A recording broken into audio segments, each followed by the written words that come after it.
Well, well, well, I see the magic number of 3.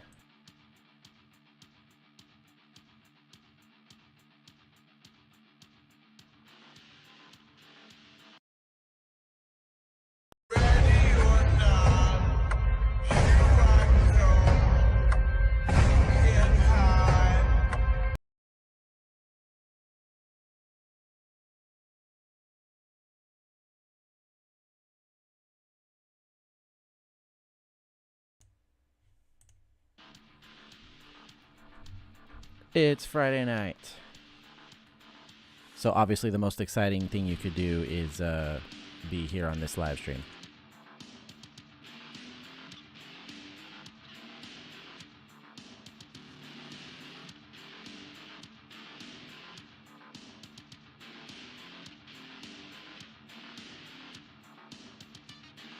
Really good music though, right?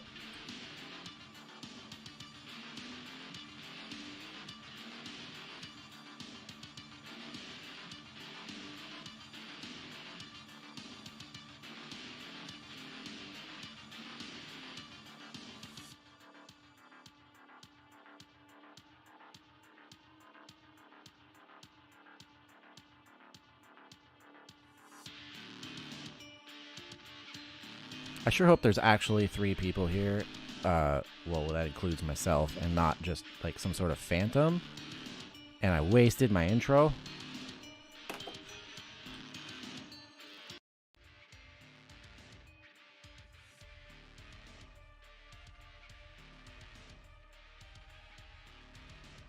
Because I swear my favorite part of the whole stream is basically the intro.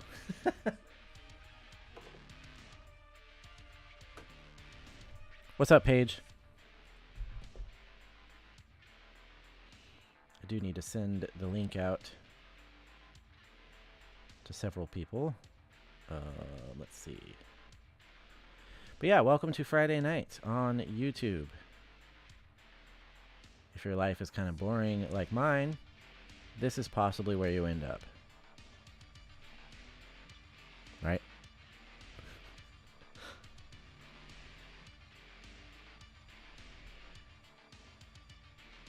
Typically, like I said, I wait for I have this magic number of 3 because I know how many of these viewers are me. And then I like there to be at least one other person to talk to before I get started.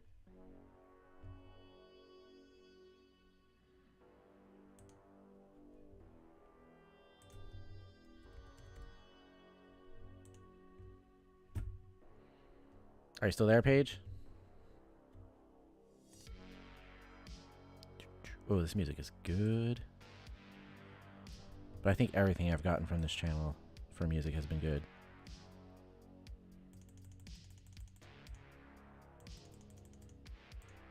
I really wish there was a way to block my clicks from the microphone.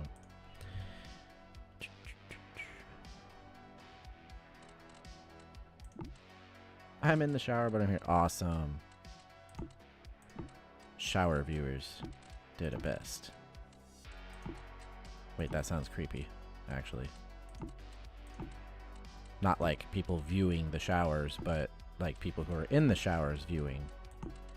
Right? Am I making it worse? I think I'm making it worse.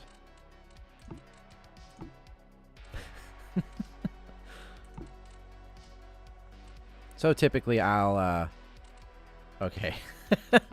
Typically I will sit here and mess around with some Tetris while I wait for a couple people to be around. The number went back up to 3, so maybe somebody's here. Because as much as people might think so, well, no, I guess. I do kind of like the sound of my own voice, but I typically don't actually like to talk to myself. I like when other people have to hear the sound of my voice.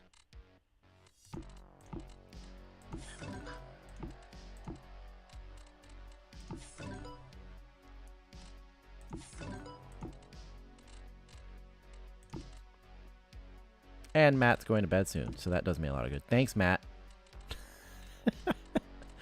He's going to say something sarcastic. I just know it. But it's Friday night. Why are you going to bed soon?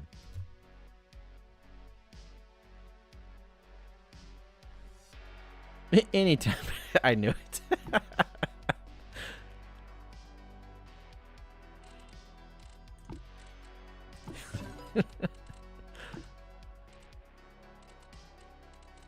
That's funny. Well, while you're here, how's your week been? You work Saturday morning? Who works on Saturday mornings? What is that? People don't work on Saturdays. People watch cartoons on Saturdays.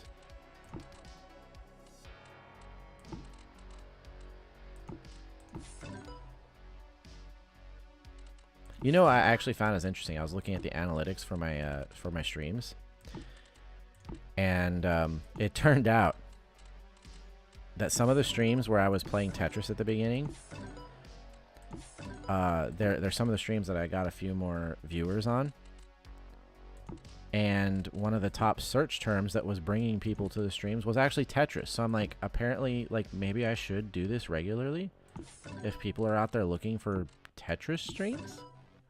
I didn't think that was a thing. Like, number 4 just showed up, and they're probably somebody who searched Tetris, and that's how they got here, even though I just do this to kill time.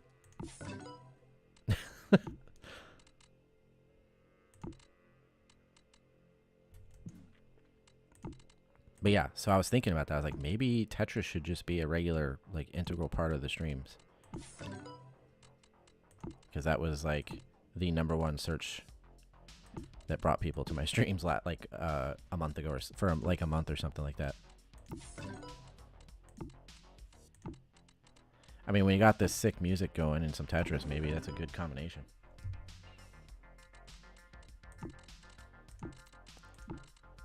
Kind of my warm-up, though, I guess. I think people have gotten really accustomed to me doing, like, ghost videos and paranormal stuff, and I'm like, well, that's cool. That's not all I want to do, but, I mean, it's fun. I do not work. I actually don't work most Saturdays. One of my bosses actually just tried to text me, like, an hour ago. Hey, can you work tomorrow? And I'm just like, I'm not answering this text. I had 3 straight days off this week. I'm enjoying it. And that's on them. They scheduled it. I think I was originally scheduled to work today. And then they had modified it last week before published, like after they published it, and took away the shift. So so I was like, all right, cool. I'll pick up an extra shift Monday of this week. So I worked Sunday lunch, closed Monday, closed Tuesday, closed Wednesday. Or I worked Wednesday night, I didn't close. And so now I'm like, all right, I'll take these 3 days straight off. So you ain't gonna text me and have me come in. I'm not that guy.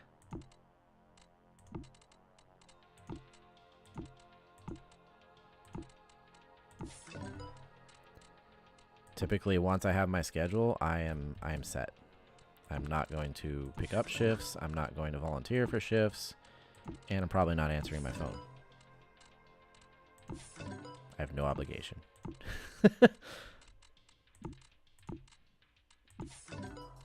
Like, and I understand too that they have to do it. Like, if they have a call out or something happens, right? That they have to try and get you, right? We need you to work or whatever. But in the end, it's also not my obligation. I'm just a server here. I have no, unless I want extra money. You gave me the schedule, and I don't want to be there any additional time besides that. Because I have nothing further invested here.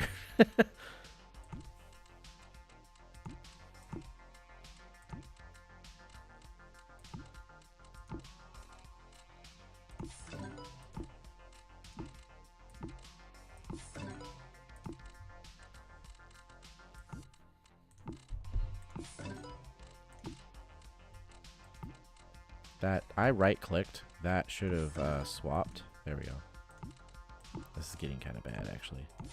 Oh, I forgot to shut my AC off, and that's going to start.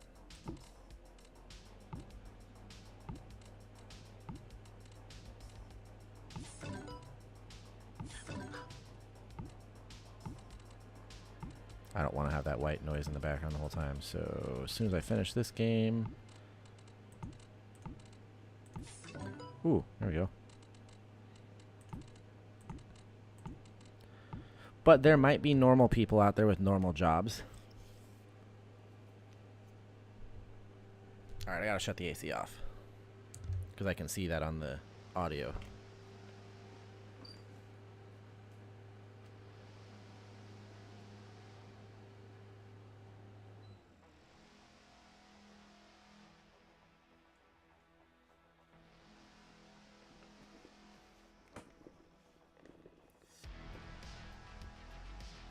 I always find people who are like, TGIF, or oh my god, we made it through the week. You know, I'll see it on threads. Or even on like Instagram and stuff. Because I just don't use Twitter anymore. I'll see people making those comments like, oh, we made it to Friday. And I'm like, that just means it's about time for me to work again. What are you talking about?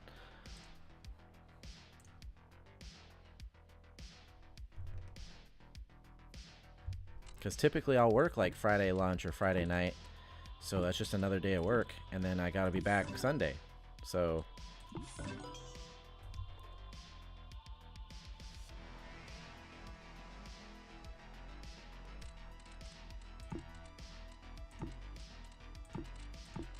I remember there were some places. Honestly, I don't think there's any around here. There are some places that will have like service industry night. Now, I don't know if that's just every night at most local bars, because half the people I work with are alcoholics. But I don't see that these days. Like anywhere.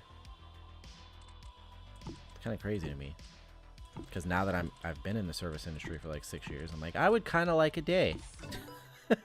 Or a night, or whatever. Where I get a deal.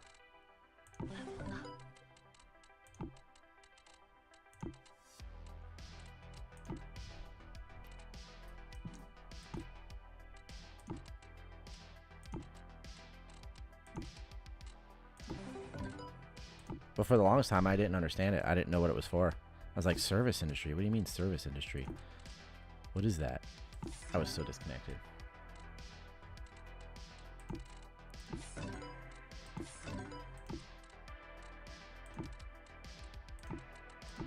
Yeah, like I said, it was something I remembered, like when I worked in like retail and other types of work. I would see restaurants that would advertise service industry night or whatever, and I remember not really knowing what that meant, because I was like, oh, I'm a cashier or a grocery stocker or something like that.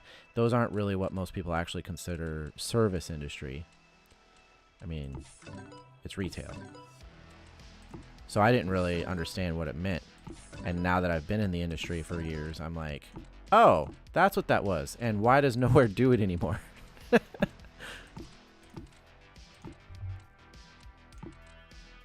I'm not even really like a drinker or anything like that, but it would be kind of nice just to have it recognized by other restaurants and stuff. Like, hey, come out. We appreciate you.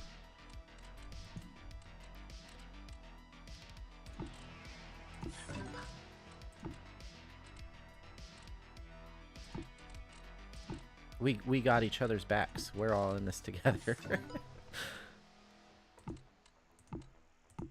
Oh, I don't know why I did that. Whoops.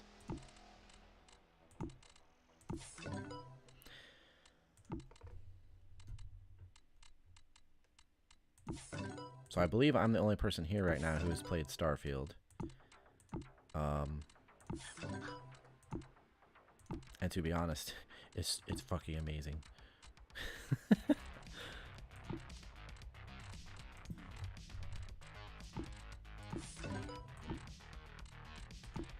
Like, if you've ever played a Bethesda RPG, it is definitely that. But it's also easy to forget that it is, which is fantastic.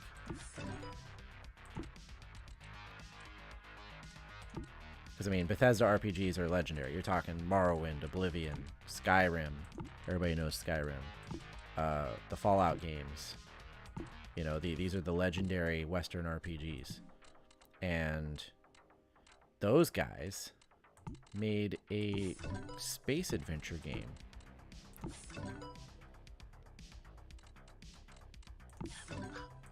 And it's one of the best things I've ever played, because it has the core, the heart of a Bethesda RPG, but basically everything else feels new for them, right? Like, it has the structure of gaining quests and missions, and there's factions. There's the conversation structures, things like that. But everything, like, it's almost like going from 2D to 3D would be the only way I could describe it.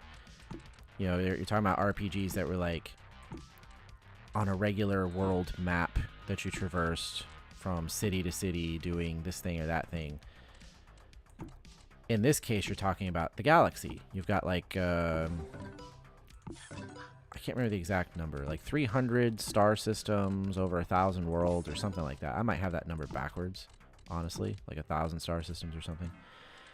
But it's expansive, and you can explore entire planets, and you can go up into space and explore the star system, encounter other ships. Like, last night I was playing. I'll have to try that game out. Yeah, it's, so it is on PC, like through Steam, or PC Game Pass would be the best way to do it. Any way you can get it through Game Pass is great, because then you don't have to pay for the full game. I play on Xbox, and I have Game Pass, so I play it on there. But last night I was playing, and I finally, after, I don't know, however many hours I've played now, decided to leave the main, not main, it's not even like a main planet, but like where you kind of started from, like the first major city in the planet city or whatever. And I decided I should leave there.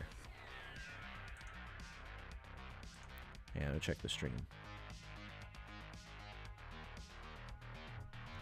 0 drop frames, everything looks good.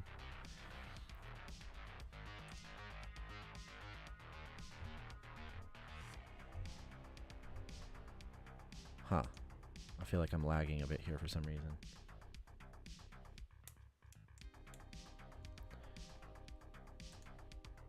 Give me just a moment. I feel like my computer is trying to do something in the background, and I don't want it to be doing something in the background.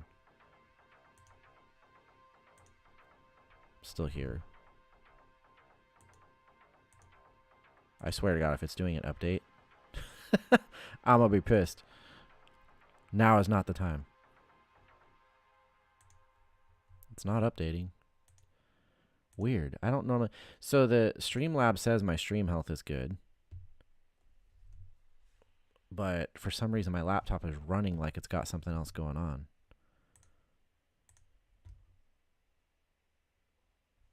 Interesting. Oh, what the hell? I think the web page I had open in the background updated, because this is kind of crazy. When did this happen? An hour ago?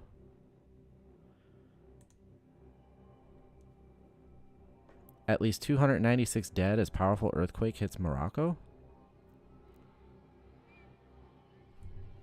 Forceful 6.8 magnitude. I gotta pause this video.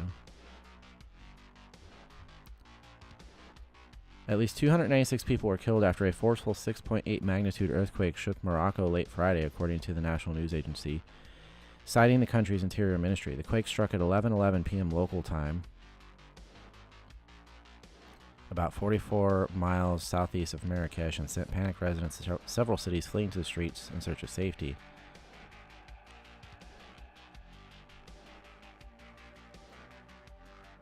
Huh. The United States Geological Survey said in a preliminary report that there have been no magnitude 6 or larger earthquakes within 310 miles of where Friday's event occurred in the Atlas Mountains, and only 9 earthquakes of magnitude 5 or higher. Earthquakes of this size in the region are uncommon but not unexpected. Unconfirmed social media footage showed buildings decimated and people taking to the streets in fear of another quake. A 4.9 magnitude aftershock struck 19 minutes later. Dang, that's crazy. Definitely wouldn't have expected that. But earthquakes can happen whenever. So, well, hopefully, I mean, you know, that's sad for them. Hopefully everybody else can be okay and it doesn't get much higher than that.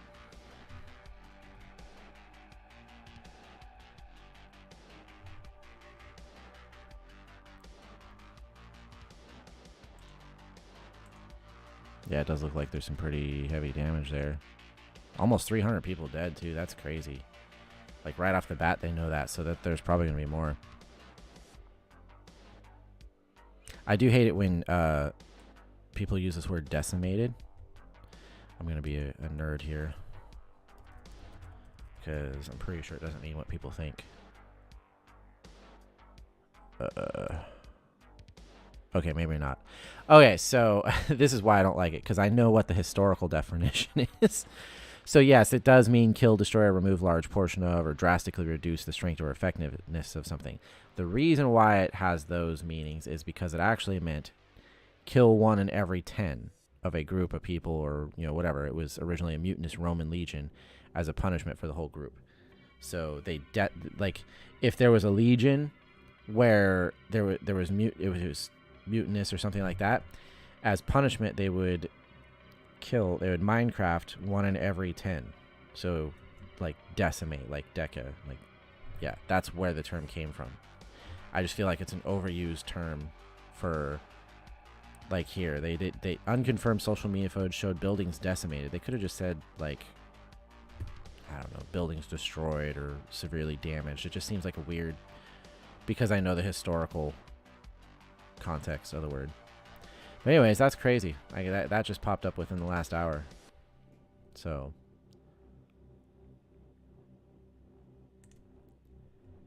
anyways, lighter subjects. We were talking about Starfield. Speaking of, I'd actually kind of like to see. I saw a number the other day. They said 6 million people had played so far. That was like this morning or yesterday morning. I guess I should go to news.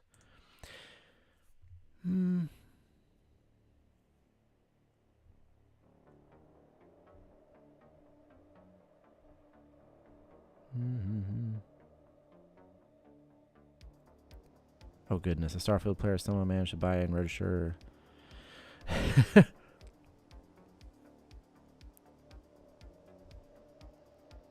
Okay, well, it doesn't have the numbers that I was looking for.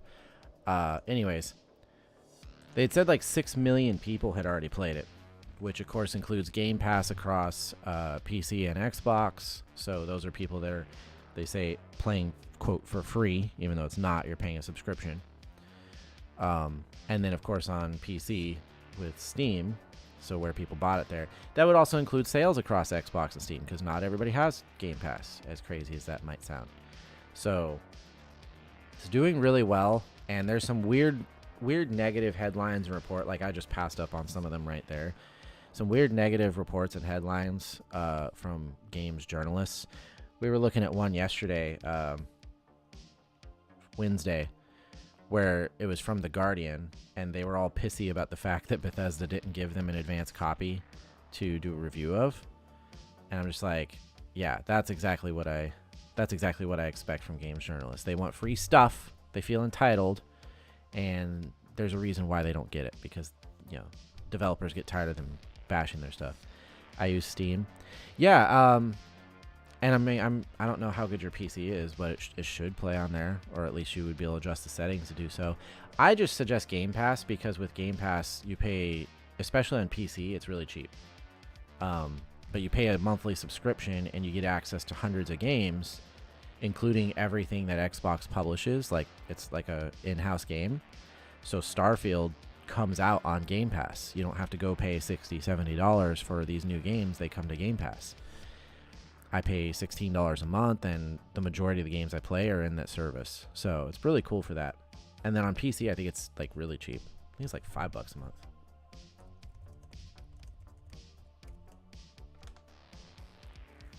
So instead of paying to get a whole,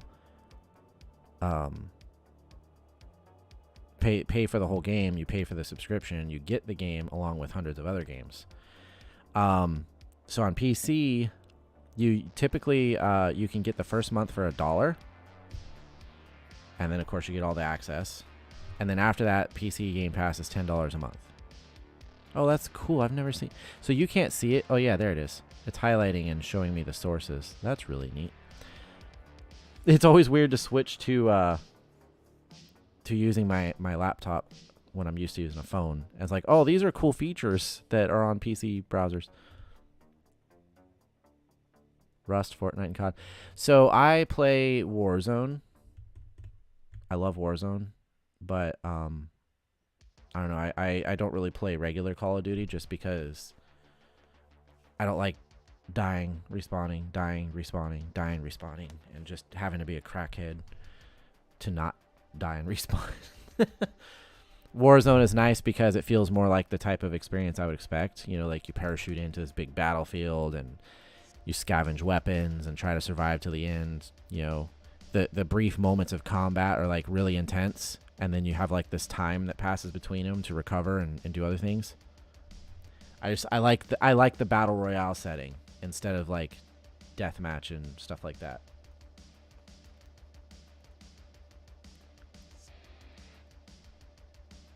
Roblox. Oh my gosh. Fortnite I have played. I don't have it currently. Or maybe I do. I did re-download it recently and tried no build, and I actually really liked it. But at the same time, it felt like easy mode, because I played Fortnite like back in 2017 and 2018 with some coworkers, so there would typically be 3 of us, and it was fun, and we were doing the building and we were coordinating and stuff. We had a good time, but after a while, it's just like, yeah, it's a little too much for me, you know. With no build, I can really get right back into it, and it was fun, but it also felt like kind of easy. I don't know if it was like coming from Warzone and playing like a cartoon shooter where it was easier to heal, it was easier to find items, and or maybe it was because I was playing a bunch of 8-year-olds. I don't know, but it just felt like I was constantly placing in like the top 5. So, but I liked it. The graphics are way better than they used to be. Like, holy crap, like going like 5 years without playing the game and seeing the updates in Unreal. So I don't hate Fortnite in any kind of way. I have an appreciation for it, but at the same time, I think it doesn't really like stimulate me, I guess, in the way that like Warzone does. I like that realistic looking military shooter stuff.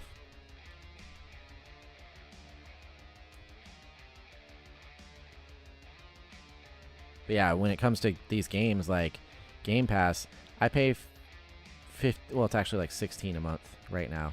I pay 16 a month, right? And I get hundreds of games that I can download and play at any time. I get a lot of really cool new releases.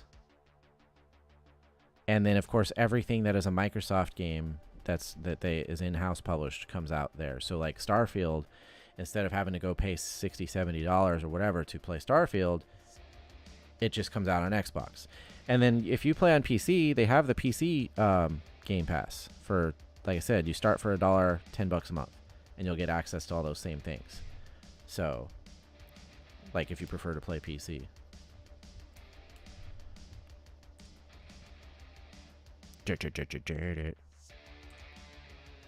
This one is really good. I like this. 90s game OST style synth playlist Cataclysm. This was actually just put out 11 hours ago.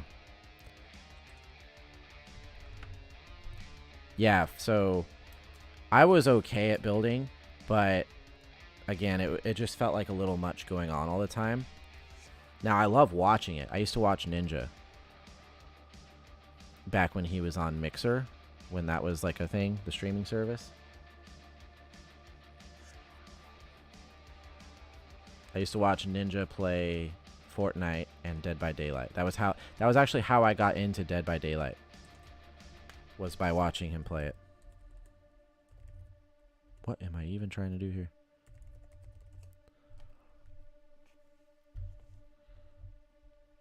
I remember there was like there was a night where I came home from work and I was like, oh, time to turn, because I would basically come home and turn on my Xbox and turn on Mixer and watch either Ninja or Shroud or this like, I can't remember what she was called, but this cute like Cubana chick.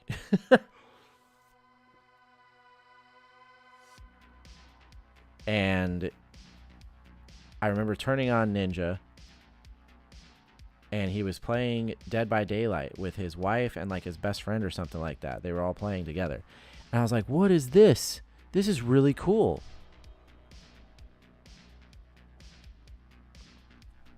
And so I watched for a while. I'm like, okay, I got to go download this. And turned out it was actually on Game Pass as well. So I went and downloaded Dead by Daylight, and for the longest time, it was like my addiction. It was like my favorite online game because it's asynchronous, or not asynchronous, sorry, asymmetrical multiplayer, and I kind of liked that. So, what's up, Epic Legend? See, again, I swear, every time I see your name, it's like a statement. So I'm not like calling you by your name. I'm calling you an Epic Legend. Like, what's up, Epic Legend?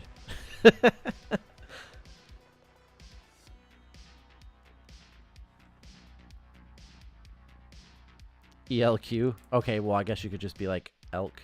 But Epic Legend. It always reminds me, if you've ever seen Max Mofo, where he would he's a well, he one of his channels, he does Pokemon cards, and he would have these introductions where he would like bust in the door or do some crazy stuff, and he'd be like, "Massive legend here." That's what it always reminds me of. Epic Legend here.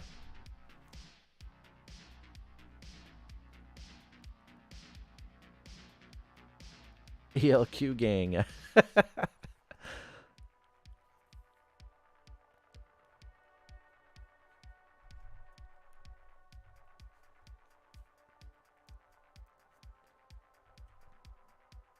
yeah, I've been trying to make this statement a couple times about...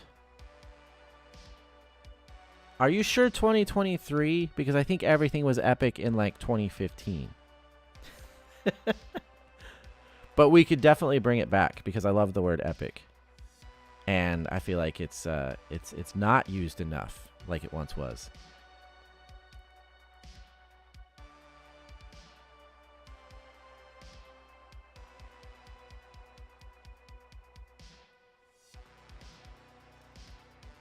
I have cable.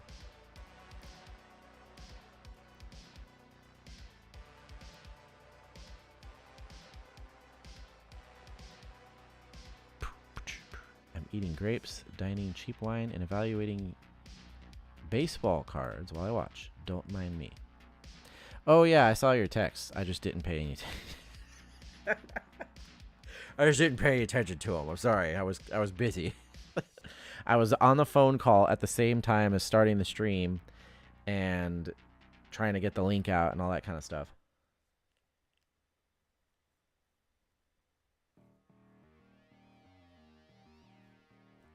I think he did. I think he does. I saw some kind of values. Let me see. What did you send me? Current portfolio value. Oh, you know what? I think I can actually show this on stream. Hang on a second. I just want to try that out. I'm going to open Signal on my PC. For whoever's here, besides Epic Legend and Agent Tomcat, sometimes the streams can be experimental. I'm actually going to turn off that. Okay, there we go, because I don't want to stare at it.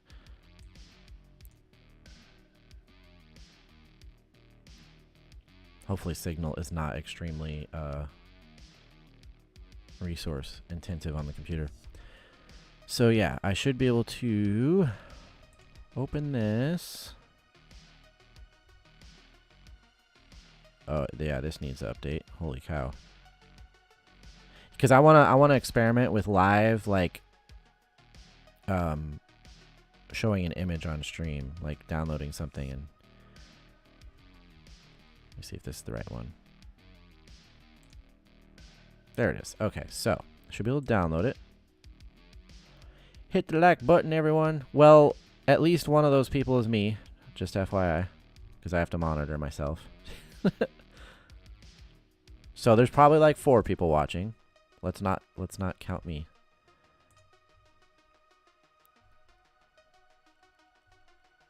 All right, I downloaded one of the images. And then I should be able to go over here, add a new source.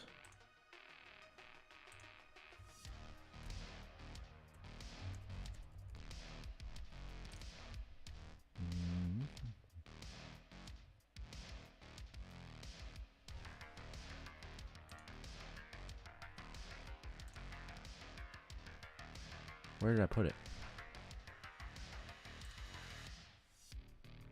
Oh no. Did I lose it?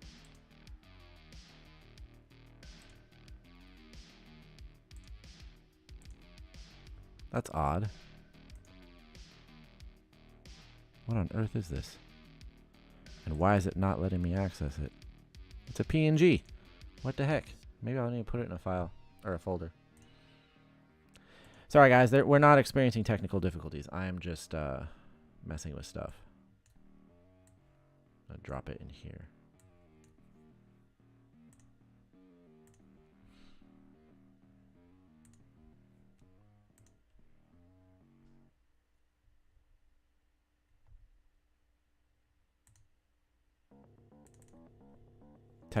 No, there's no technological differences. I'm just trying to figure out why I can't access that image. Because I downloaded it from...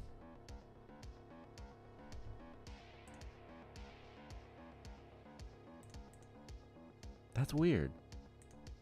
I opened Signal on my computer to download the image, and it's a PNG. I just dropped it on the desktop because I figured that would be the easiest way to access it. And I know you guys heard that. Media file. Oh, I selected the wrong thing. That's why. I just assumed. Yeah, we'll just do image 1. Now I'm smart. No, I figured it out. I'm silly. I picked up the wrong.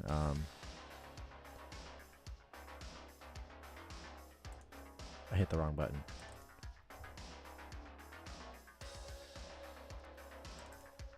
There it is. Da da da da. That should be on screen now. Boom.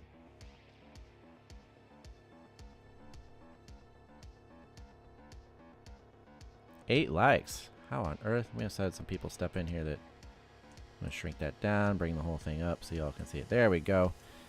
We're just going to dox Agent Tomcat's baseball card collection.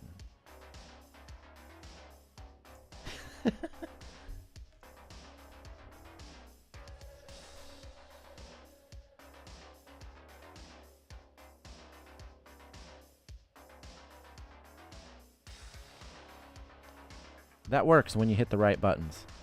That's funny. It's weird like that, you know? Yeah, I actually still... What is that top one? Jeff Treadway or something like that? I don't know who that is. I definitely know who Nolan Ryan is.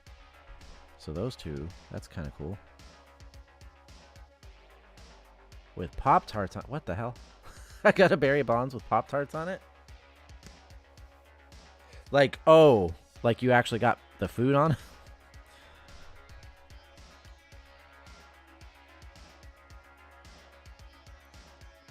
Yeah, that sucks.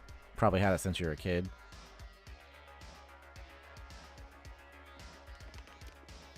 I think I actually had some decent baseball cards back in the day, because long before I was a Pokemon collector, I collected baseball and football cards when I was a kid.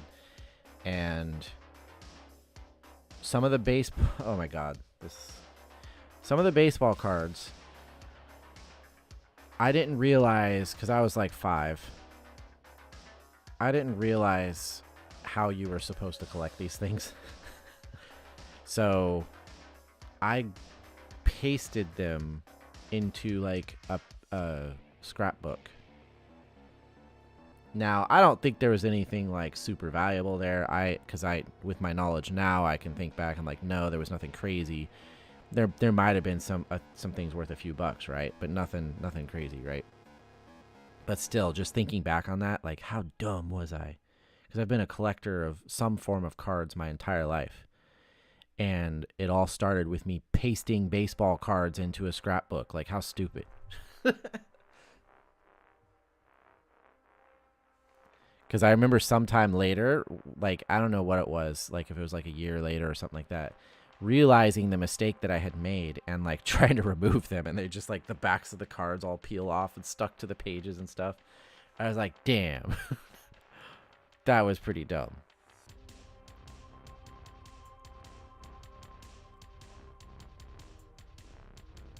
So Pokemon is a whole different story, though.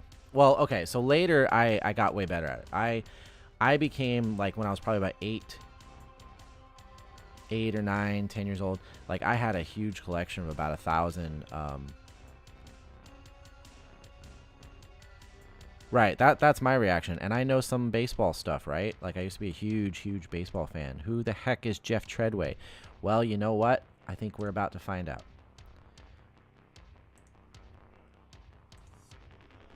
I think we're about to find out who Jeff Treadway is.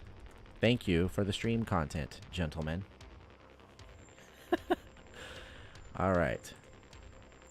He's apparently an American baseball player. Let's see. Former American baseball player. I think he's still alive. Yep, he's age 60. Played for the Cincinnati Reds, Atlanta Braves, Cleveland Indians, Los Angeles Dodgers, and Montreal Expos between 87 and 95. Due to injuries leading to shoulder and hand injury surgeries, as well as position battles, he only averaged 84 games per year. Now remember, there's 162 games in a baseball season, so he was essentially playing like half a season every year. His career batting average was .281. That's not too bad. His postseason hitting was clutch. In just 8 games of postseason, he had 11 at-bats with 4 hits and a walk for an OPS of 780. That's pretty good. Both Atlanta World Series appearances he played in finished with losses, in 1991 to the Twins and 92 to the Braves. So, I mean, sounds like the guy was a decent hitter. Dang, only 28 home runs over, what, almost 10 years? 8 years of play? That's it.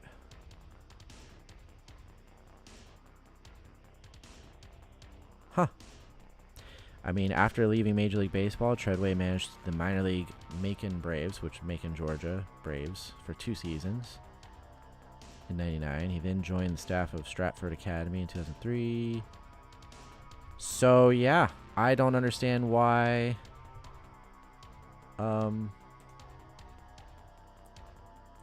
this card of his is potentially worth $25 to $46.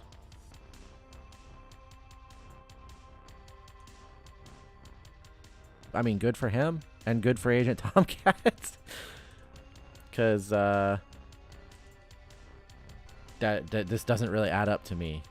This guy's card supposedly is worth more than a couple Nolan Ryan cards. So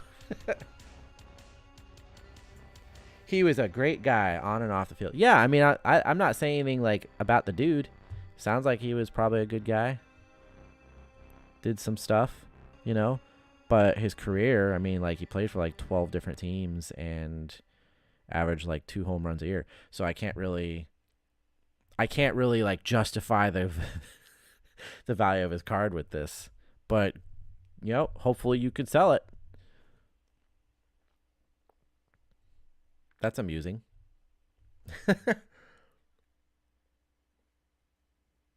Now, we all know who Nolan Ryan is, and that totally makes sense, but...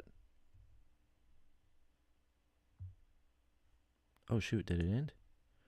Oh, no, I've lost my music. Let's just go to this one.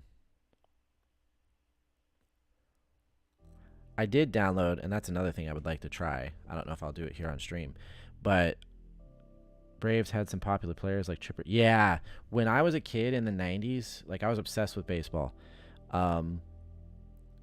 The Braves were actually my favorite team until the Tampa Bay Rays, or excuse me, back then the Devil Rays, because I actually had lived in the Tampa Bay area, and then at the time the Devil Rays actually came into existence in 1998, I still lived in elsewhere in Florida, and I would like tune in over AM radio and listen to like all their games all the time back in 98, 99 and stuff. So I've been a Rays fan since the beginning. And I stuck with them through all their terrible years until they got good and all that kind of stuff. But prior to that, I didn't really have a team. Like, there was the Florida Marlins, but I there's always been like it's a regional thing, right? I didn't live in South Florida, and they were like the other team from over there. So the Braves were extremely popular in the 90s, not just because they were really successful and stuff, but if I remember right, they did... Was it TNT? or TBS. I can't remember.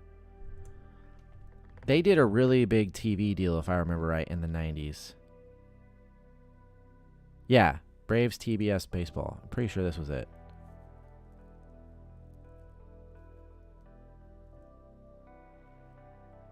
Okay, it debuted in 1973. But yeah, so this was like, if I recall, this was the thing that was actually really big for their popularity in the 90s. Here we go. Yeah. During the 1980s and 90s, the Braves game telecasts on TBS received high ratings, usually garnering around a 2.0 or sometimes an even higher rating share. Around this time, the station referred to the franchise as America's team in promotional campaign. And of course, the 90s was when they would go on to multiple World Series and all that stuff.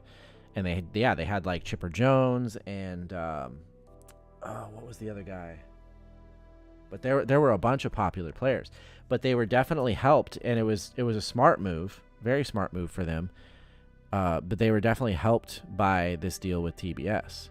It really pushed them throughout the 90s to be a popular station.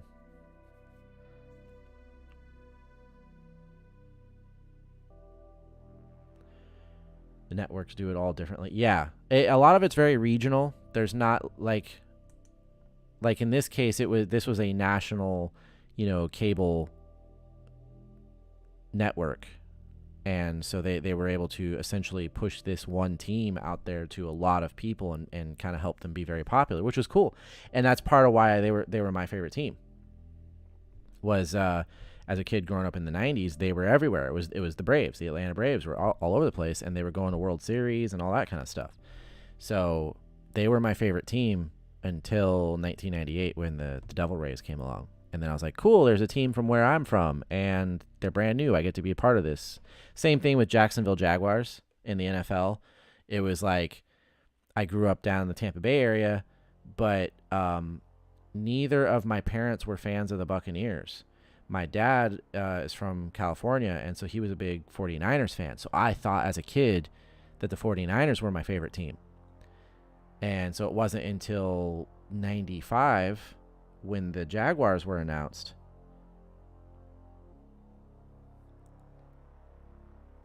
Where are your Buccaneers? What are you talking about? But when the Jaguars were announced as an expansion team to the NFL, I was like, they're under my Buccan hat. Oh my God.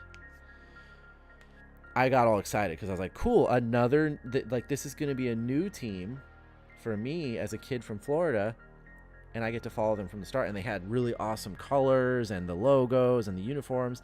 And then their first few years, they jumped out to like just this incredible start for an expansion team. And so, yeah, that was a fun time.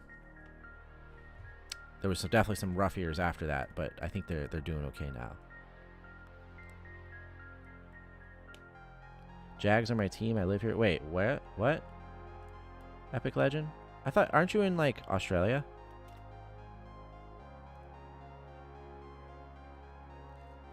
Or are you just like from Australia? I don't could have swore you were in Australia.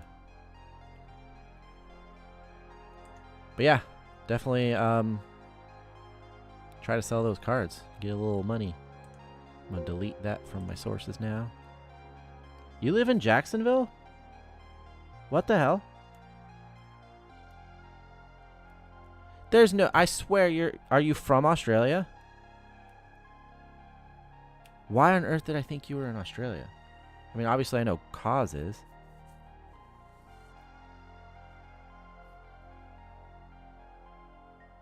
Oh, dude. Yeah, I love Trevor. The kid is amazing.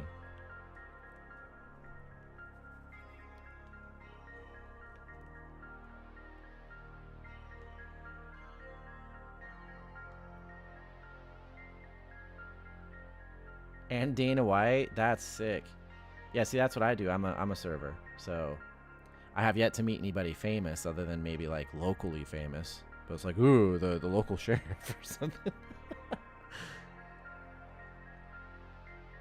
Okay, but Epic, clear that up for me though. You're not from Australia. You live in Jacksonville Beach. Are you from here or are you from Australia? Because I swear to God, somehow I thought you were from Australia.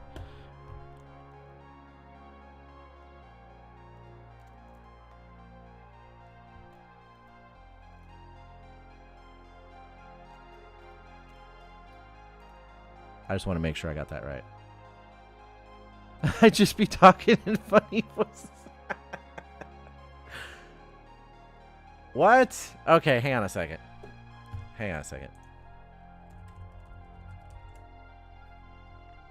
Because I know Kaz and I know Sween. I know they're definitely from Australia, but for some reason I could have swore you were too. Hi everybody, we're featuring Epic Legend Quest on today's stream. Because now I'm like, what the hell? Why did I think... This doesn't have your voice, I don't think. Maybe I've never actually heard your voice. Maybe that's the thing. Is your voice in any of your videos? It is, right?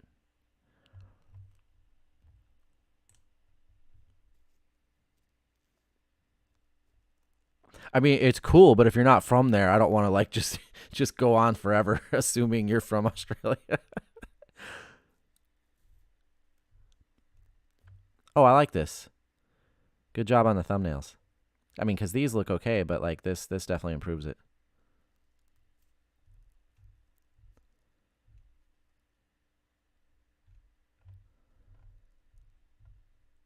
So do any of your videos have your voice, or is it just gameplay? Because now I'm like confused. In the Pokemon Yellow ones. Okay, so that's here.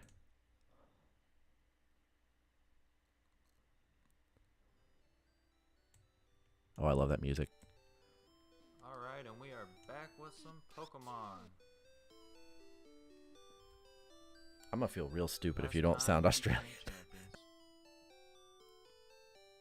Our goated team pulled through. And there's only one challenge left.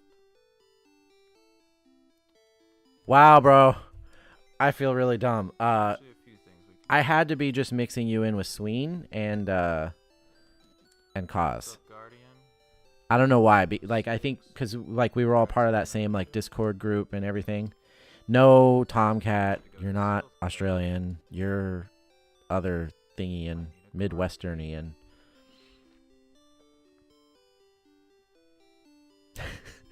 But like being part of that same like Discord group and like the little community and stuff, there's Kaz, and he's very Australian, and then Sween, who I believe is also Australian, and so I don't know why I assumed you were just kind of part of that bunch. That's hilarious. Also, this is cool. This is a good job here. This is a day ago.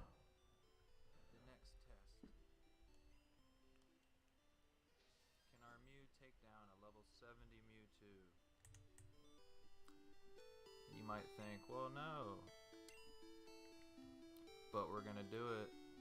And this is now a Nuzlocke. No potions allowed. Nuzlocke from... Oh, nice. And this is unmodded. Yeah, this is a cool... I like your little your layout here. Because you get to see the legit gameplay there. In the correct format and all that. But then you got the neat little... That's cool. Well, now that I know you're from Florida, you're in Jacksonville, fellow Jaguars fan.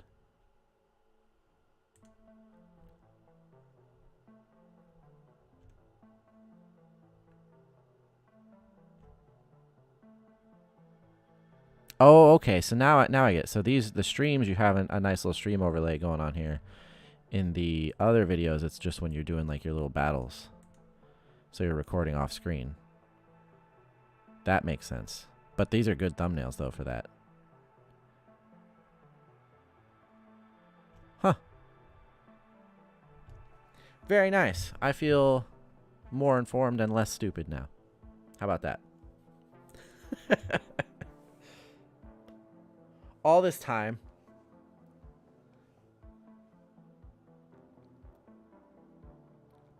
Like long form videos or the stream. I feel like one of the reasons I got into streaming is because this is kind of where it's at right now. Well, and I guess partly because that's what I like. I either like, you know, what you're talking about. I like long form videos, stuff that's waiting for the fall to drop some. Okay, yeah. I either like the long form videos that are probably 20 plus minutes long. I don't know. Maybe my YouTube viewing habits are just different than a lot of other people's, because shorts are okay, but if I'm gonna watch stuff like that, I'd rather just watch reels on Instagram. But when I go to YouTube, it's almost always because I want some sort of longer form content or a live stream. Like, those are the two things that I prefer. I want something that's either a live stream that I can put on and just chill and watch for a good amount of time, or like a longer form video. For whatever reason, Cops has been my thing lately. I'll just go find Cops videos that are like an hour long and have that crap play in the background while I do other stuff. But I find a hard time when I search something. If I'm scrolling through here, for instance, and I see something like for my own personal viewing, right? Not for this. And it's not at least 10 minutes long, like this right here, 5 minutes for it, I won't even click on that because it's too short. I'm like, I'm not going to get anything out of that. It's too short. I'm going to start the video. Like, I want to be hands off when it comes to watching YouTube. So I'll start like this little 5.5 minute video, and it feels like I have to go right back to finding something else. And I don't want to do that. So if I see something 17 minutes or hell, an hour, that's more likely to get me to click. I know that's against the grain, but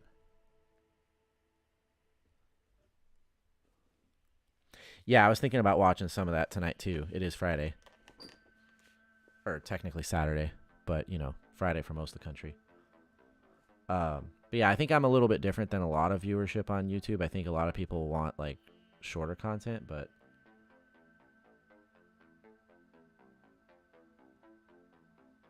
exactly. Well, and that's the thing is I the primary place that I watch YouTube is on my Xbox. So I put it up on the TV. Like, that's how I'm monitoring my stream right now, is I have it on the Xbox.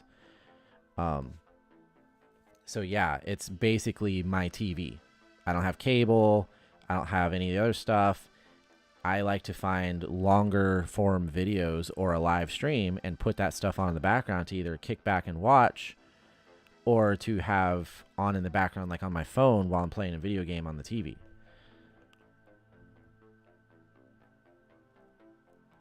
So a lot of times shorter content really just doesn't do it for me. But again, if you're making that kind of longer content, you're going to find that everybody's not like that. A lot of people do want something a little bit shorter, more in like the 8 to 12 minute range is kind of actually like a sweet spot. That's why I did the weekly takes, my podcast. That's why I did it for essentially about 15 minutes, because it's like 3-5 minute like bite-sized chunks. So you can jump in there, you can get a 15-minute episode, or if you're somebody who has like ADD or whatever, ADHD, then cool. It's not too much all at once, which that seems to be a lot of people these days. So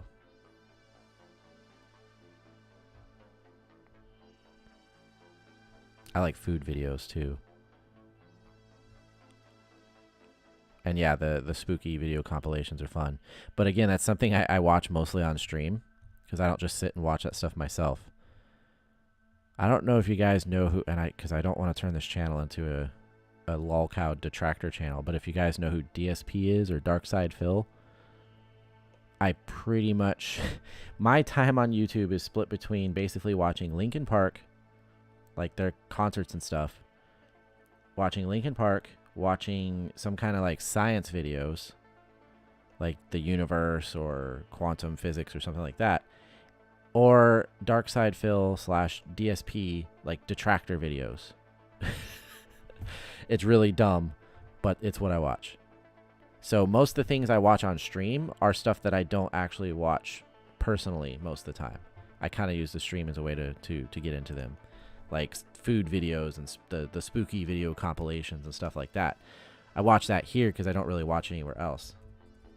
It actually just makes good stream content too. But yeah, Epic Legend. I like your little your layout for your streams. That's pretty cool. And like you just gotta kind of stick with what you're doing and improve it. Like however you can find a way to improve, always do that. Or not even just improve what you're doing, but see how you can branch it elsewhere, if that makes sense. Because you want to do something that you enjoy, that you're like into and that you have fun doing, but at the same time you don't want to like pigeonhole yourself there either, because eventually it won't be, I would say it won't be growing for you, and it can kind of burn you out if you're not getting anywhere with it.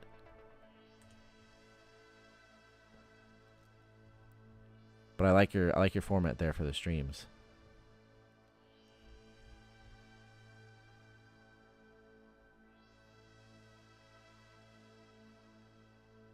And now I know I've got somebody else to talk about the Jaguars with.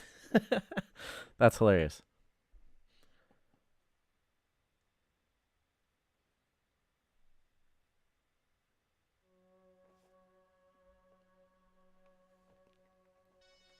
I do need a drink of water.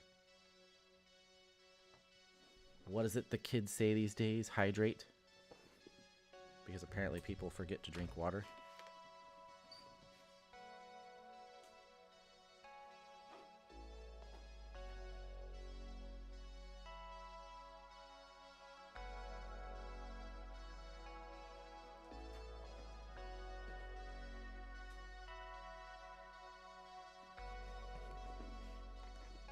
I did find that really weird when that dawned on me that was actually a legitimate issue people have.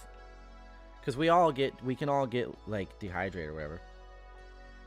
All right, Epic Legend. Thanks for stopping by and enlightening me to your actual origins. We'll see you next time. I will be streaming again tomorrow night too, so. But I remember the hydrate thing. I never really understood why that was like a meme, or why like I would go to my friend's stream, because a friend of mine used to do some gaming on Twitch, and one of the emotes that you could buy with like the channel points was like a reminder to drink water. And I'm like, what? That's really weird. Like I just had no idea that it's an actual thing. Like people will just go all day not drinking water. Like, oh, I forgot. And like, look, I don't like water very much either, right? If I could just drink Mountain Dew or Amp or Red Bull, if I could just drink or chocolate milk and never have to drink water, I would totally do that. But I also understand how biology works, and that my body is mostly water, and if I don't drink water, then my body stops functioning correctly. And nobody's ever had to like explain that to me. It was just kind of normal. Like, oh, I'm thirsty, gotta drink water. But eventually, like I was seeing this stuff everywhere. And then my younger brother basically told me the same thing. He's like, oh yeah, it's super easy. You just forget, because you'll drink soda or whatever, and then you'll never drink water. And I'm like, what? How do you forget to drink water? Like, if I get dehydrated, it's because I'm too busy to drink water. Like, I'm at work or something like that. So I've had an energy drink or a coffee or something, and I just haven't had the chance to stop and drink some water. That's very strange to me.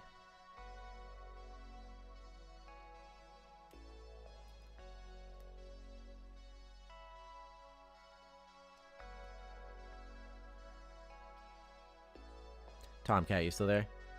My viewership just dropped from like 5 to 2. So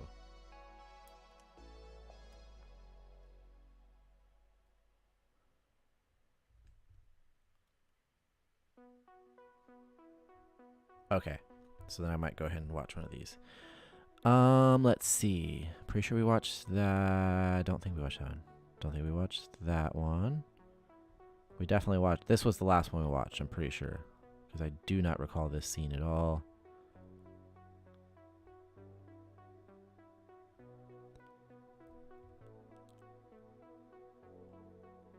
So something, I sent you those screenshots, right? I guess I'll just talk about it on stream here because we're here. I find it interesting that my stream has apparently been in front of over 42,000 people, or at least it's had my streams have had over 42,000 impressions in the first month, which makes sense. But at the same time, I'm like kind of shocked as well. I'm like, holy crap, that's a lot of people that have, like, at the very least scrolled past my stream in their feed, right? In their recommended feed or something. And because my subscribers is a very small amount, so that wouldn't even come close to being a factor. So YouTube is definitely putting my stream into people's recommended feeds, right? Because, like, over 30 days or a month or whatever, 42,000, like, that's more than 1,000 impressions a stream, basically. Now, so basically, I just need to get people to click. Now, I think some people are, because, like, earlier tonight, I was up to, like, 6 viewers, and I've had a couple of times where I've hit 8 or 9 viewers, you know, and they'll stick around for a few, and then they drop off. My average viewership is, like, 20 minutes or something like that. So, I mean, that's pretty good. I'll take that. But the click-through rate is really low. It's 0.06% or something like that. Obviously, 42,000 impressions, and, you know, average viewers is 3, I think it said, with peak being 9. So I need to do some work on improving. The number one thing that people click for on YouTube is thumbnails. It's not even the title of the video. It's the thumbnail. It's the visual part that makes them go, oh, I want to check that out. So I like my stream thumbnail, but it needs to be something a little bit catchier. So I'm going to work on that. Like, nothing over the top. And it's definitely going to be themed as my channel. But it's interesting to look at these analytics and go, wow, I'm there. Like, people are seeing me. YouTube's putting me out there. But for whatever reason, they're just not clicking. Now, whether that's because they're just not interested in a live stream at the time, that's fine. I get that. Or because the thumbnail isn't grabbing their interest. It's just kind of plain to them or something, right? Doesn't really tell them what it's about. I think that's the thing, is it needs to do a little bit more to tell people what the stream is. And then they might be more interested. So that's something I'm definitely going to work on, because I'm sitting there going, dang, that's a good amount of impressions. So I could definitely get some people in here. The potential is there, you know? So either way, I think we'll go ahead and pause this here. I want to watch a scary compilation video. Because I think once they get here, I think this actually looks pretty good. I've seen a huge variety of stream layouts, you know, and overlays and stuff like that. And for the style of stream I'm doing, I think this isn't actually too bad. Now, yes, I would like a more full screen format or something like that, but I think this works pretty good. You got the chat over there. You got a little animated LCS thing on the screen. You got my logo. That all looks pretty clean and good over here. And then you got whatever content you're looking at. I think this works based on other just chatting streams I've seen. I've watched some just chatting streams that are a mess, but people stick around just because they're interacting. They like what's going on or whatever. So, es bueno, yes. So I think I'm good there. I think the main thing is just having the thumbnail convey to people what the stream is. Like, why they want to come into this. Like, it's a just chatting live stream, you know, kind of a variety content stream, you know, that kind of thing.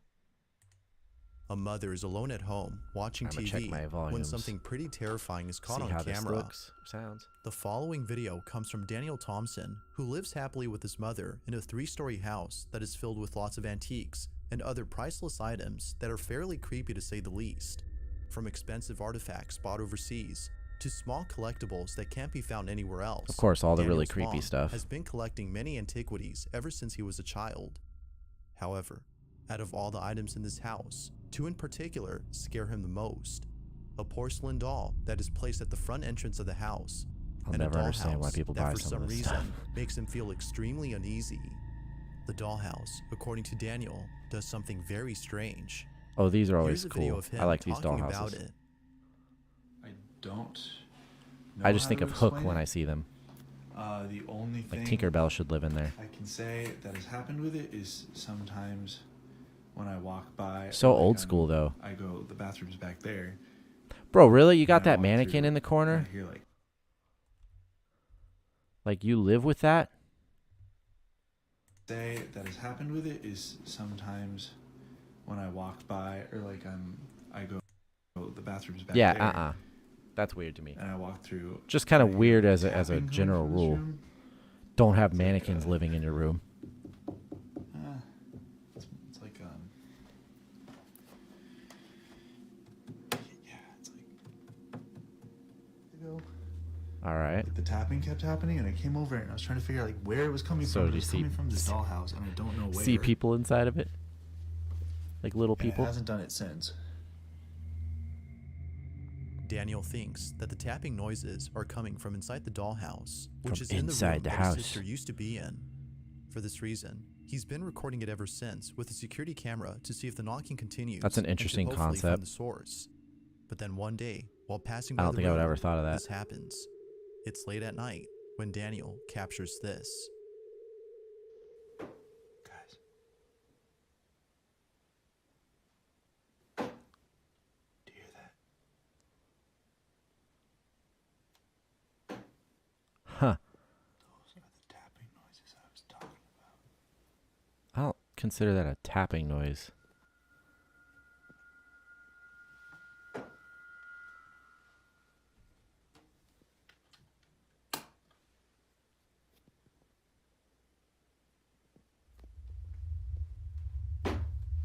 Yo, this is giving me chills with that background ambience.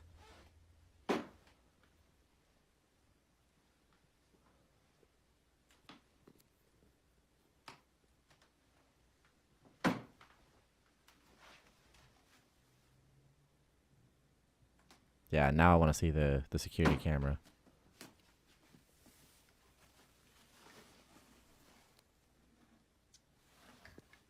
Huh.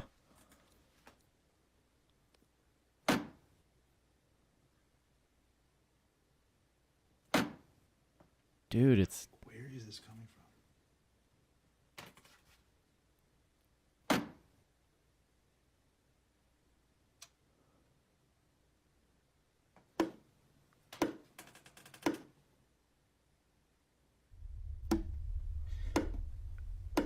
Oh, come on. Knocking at the door. Open the door.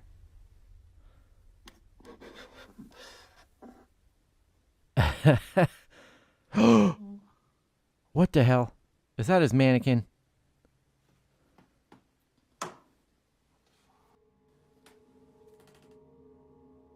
Mysteriously, the source of the tapping sounds can't be found anywhere. Even the 3 knocks that were heard on the small door are a mystery. Without a clue as to where they came from, Daniel continues to record the dollhouse. But only a day later, something happens that chills Daniel to his core. This is a good one. Take I a like look. it. Like, easily fakeable, but still. I bet the little horse is going to move. Oh. Oh.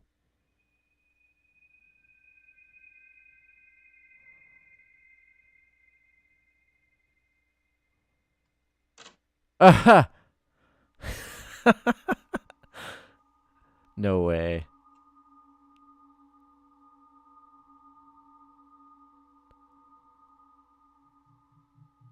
I feel like this would... Somehow, the miniature figurines move on their own. I feel like as this though would go well someone in like a or something Conjuring movie was or playing something. with them. As if the tapping noises weren't enough to spook Daniel, this happens. Understandably, he had no words when he saw this video. He began to think that his mom may have brought either a cursed or haunted item into their house. Not sure what to make of it, Daniel doesn't mention nor post any more footage of the dollhouse. But then, 2 nights later, something happens that impels him to share the following footage. It's around 2:30 in the morning when this is captured.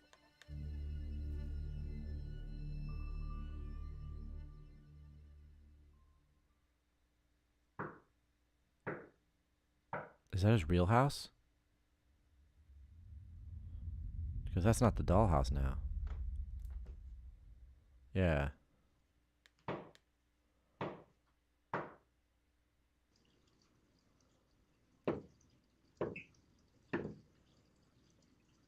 Yo.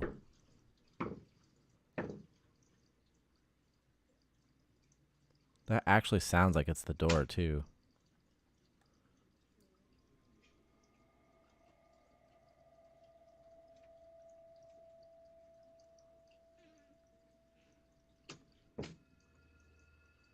That's creepy as hell.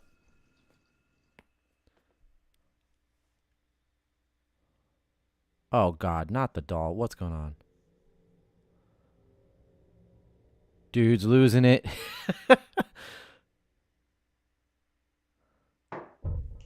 Yo. His reactions are good, too. Like it.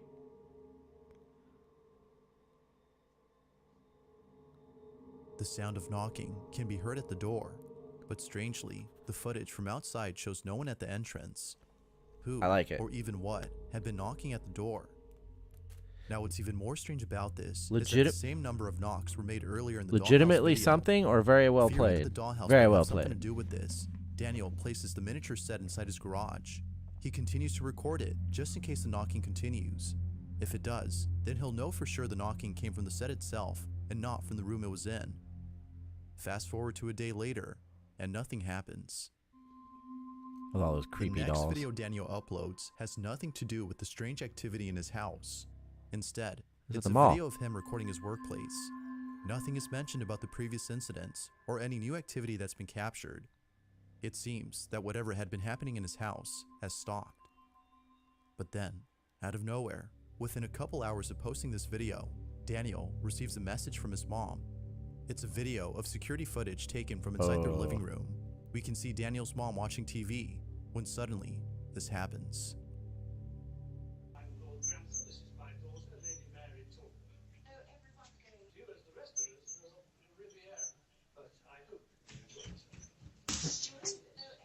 Yo. I don't like that.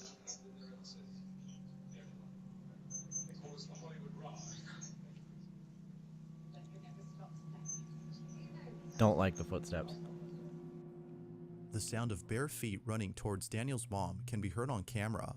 And her Feeling reaction's very pretty spooked, she pretty looks real around too. but can't find anything that could explain the running footsteps. It was at this point that both Daniel and his mom were convinced that something is haunting them. Although already convinced, it seems that it didn't stop the strange activity from continuing. Only a day later, Daniel looks over at the footage Just caught keeps inside the escalating. garage and sees this. Not good. Around the same time the footsteps are caught on camera, this happened. I swear if it's the doll. Oh.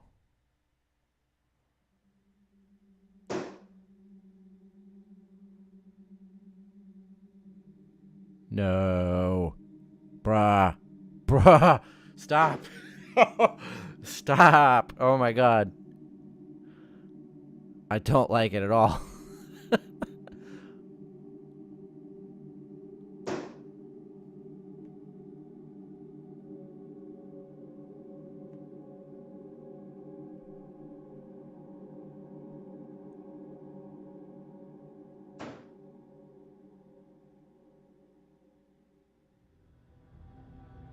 Dude.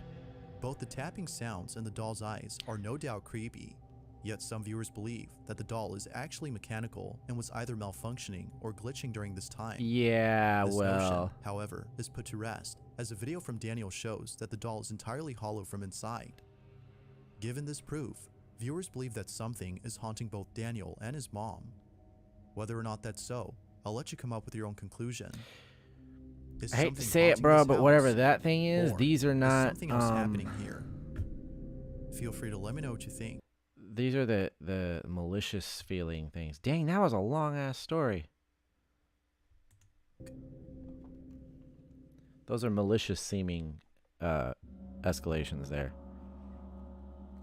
A woman is woken up late at night by her dog, who is barking non-stop at something outside her house. Wouldn't it be a woman is Feeling awoken? very unsettled by her dog's behavior, she takes out her phone and records the What's up, following traveler? video.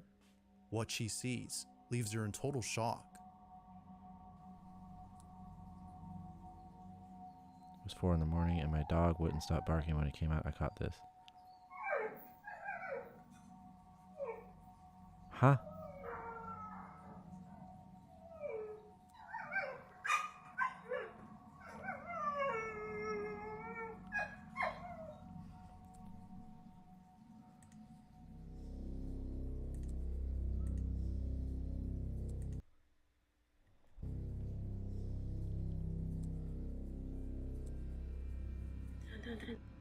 Although it's hard to see at first, there seems to be a shadow-like figure standing completely still, while Huh. seemingly observing the woman, who shakes in fear at the sight of this mysterious being. Immensely I don't terrified, like the way the dog was woman barking backs too. away slowly, Squealing. hoping the shadowy figure doesn't move any closer to the property. It's safe to say that the strange presence has placed both her and her dog on high alert, but it would be the following night that places them in a state of complete terror. What happens next is beyond strange. Hola gente, otra vez el ruido ese. Paco está haciéndome compañía hoy, pero ya estoy sola. Todavía se escucha un ruido de abajo. Y la Well, verdad maybe que you shouldn't have it downstairs. Ay, la con olor a algo ahí. Wait, what? Sora, Oh, shit. Sora, subí. Ay, no, Dios santo.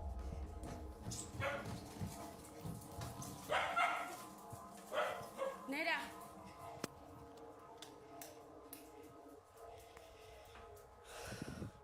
Horrified beyond belief, a pair of long, skinny fingers emerge from underneath the staircase.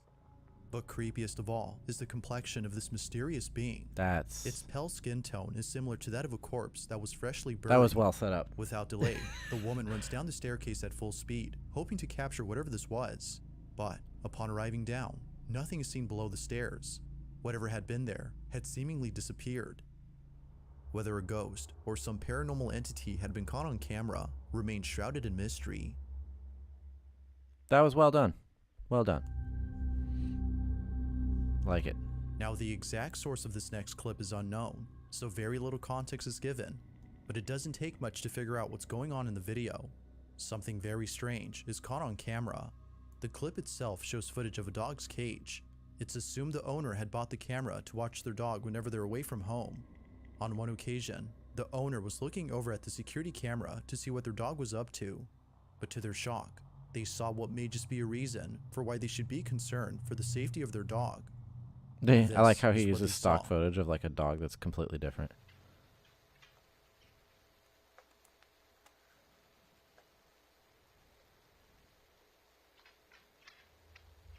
Mhm. No. Leave the puppy alone. Right from the start, we can see the dog looking at something that can't be seen on camera. Then strangely, without a moment's notice, the dog is seemingly thrown back as though something had struck them. But strangest of all is the door opening on its own That's- immediately afterward, as though someone or something had went inside. But, like always, what do you think? Pretty Is this good. video solid proof of a ghost haunting a dog? Or might this be something that could easily be explained? This video is so far, Let this me is know good your thoughts ones. on this one. Not some goofy stuff. If you caught something creepy on camera, or if there's any ghost videos you'd like me to check out and include in the next compilation, you can send them over to scaryvideos444@gmail.com. Scary videos 444. That being said, let's get back to the video.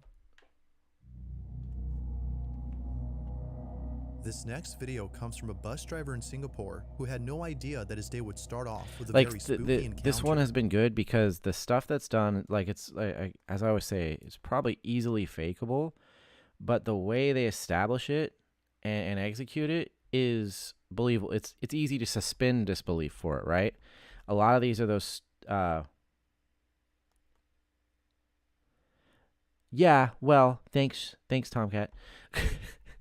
But like, there's a lot of these where it's like super easy to, oh my God, the guy in the hospital is talking to himself, you know, and then claims he saw somebody. Like, pfft, BS, you know. I like the ones where you can actually like put yourself in that position and go, that could have happened. It's 7 in the morning, somewhere in Singapore, when the driver of a large double-decker bus checks the security cameras of both decks inside the vehicle. On his dashboard, we can see live footage of what looks to be an empty bus. But upon Okay. looking closely, something pretty unnerving is seen on camera. Take a look. Take a look.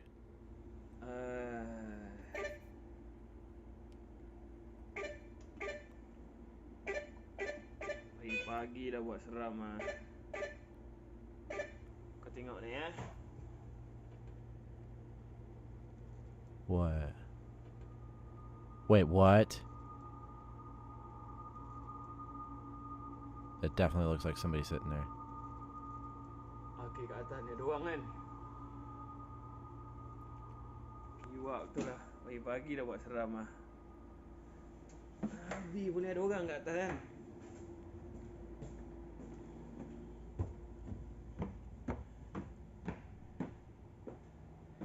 Sial kan, tak ada orang kan. Berderau darah aku lah. Celaka betul lah. Aku puas jerit kan dia suruh turun tadi kat tempat turun orang. Nak bawa ni ke sini. Pokemon betul lah. I thought he just said Pokemon. Got a perfectly As if working seeing Roku Express someone at in what God's is supposed Storehouse to for be an empty $7. bus wasn't Oh, creepy nice. enough, the bus driver checks around and finds no one inside. It appears that whoever or whatever was seen on camera had simply vanished. If no one had been inside the bus, then who or what was this? Number one, let's hope it's the On March 6th of 2023, a Reddit user had taken a photo of his kitchen late at night. I see it. The Reddit user claims that over the last couple of years, he's been hearing mysterious noises coming from his apartment. For the longest time, he's been trying to figure out the source of these noises. But then one night, while being in his living room, he takes a photo of his kitchen and captures this. Mm-hmm.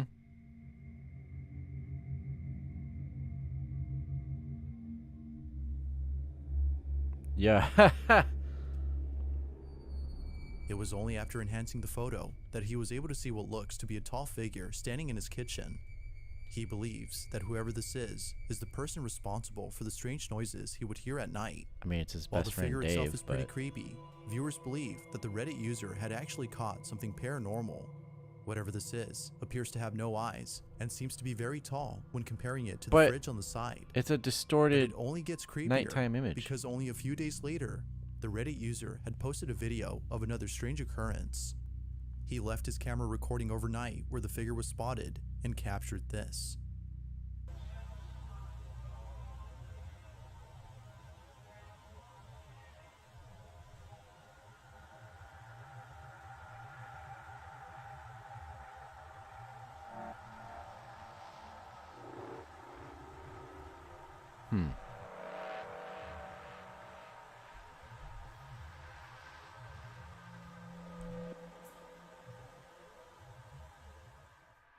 If you look closely, I mean, that you can might see be what the looks to be a easiest figure thing moving that in the we've dark. seen to fake. But it's only after brightening the footage that the video becomes even more scary.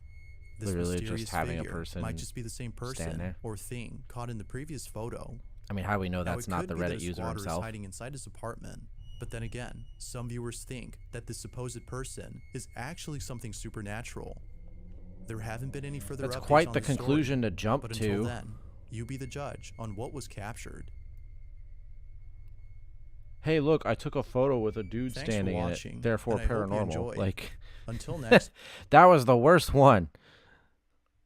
I feel like the countdown should be, from worst to best, not from best to worst. This one's got to be creepy. It's got like burger meat in it, so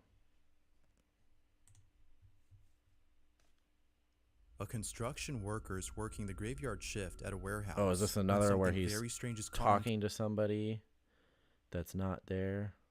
camera. This footage was posted by ex-Alien97, who works security at a construction site where the following chilling incident had taken place. Ex-Alien says that ever since showing this video to the people who work there, employees have been on edge. They fear that they too will experience this terrifying encounter. Really? In a very short video, ex-Alien recounts the events of that night. So I work security at this construction site, right? We got all the trucks. We got these real things right here. There you go. One of these. Those are called spools? These things are heavy. Just a little backstory. It was a construction worker. that he needed help pushing one of these. He says a guy came up to him, another worker, Oh, yeah. and he says, I got you. Just guide me and I'll push it for you. So I said, okay, cool. So he was guiding him. He kept telling him, Oh, my God. back it up, These back are it the up, back it dumbest up. And he was ones. pushing it. I swear. When they were done, he went around the reel to tell him thank you. And he was gone. And he says that he was gone. No way. Now, the scariest part about this story is that when the worker had one Is day the guy's gone up to the neckbeard, main office of like- the building, he noticed a particular memorial photo of the workers who used to work at the company. In this photo, he saw the man who had helped him push the reel. That's the Eerily, guy, the I photo swear. says he had passed away in 2015.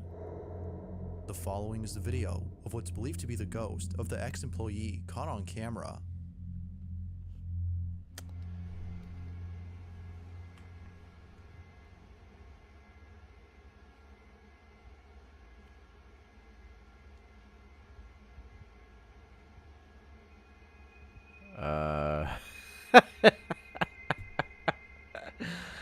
Oh my God.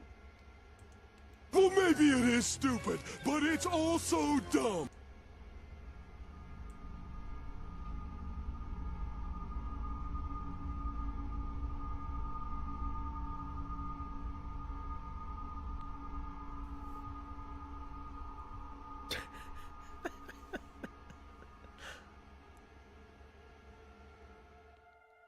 Eerily enough, the person who was helping the worker with the reel suddenly disappears. The According one to that the was worker, never there in he the had walked first around to place. thank the man Like, for helping come him, on, man. but to his shock, he was no longer there.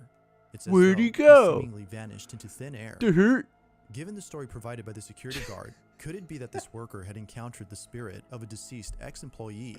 Oh Or my God. might there be some logical explanation for this truly odd I'm occurrence? sorry. I As with wouldn't most need help videos, pushing that This spool. one has yet to be And solved. I know I'm smaller than this guy.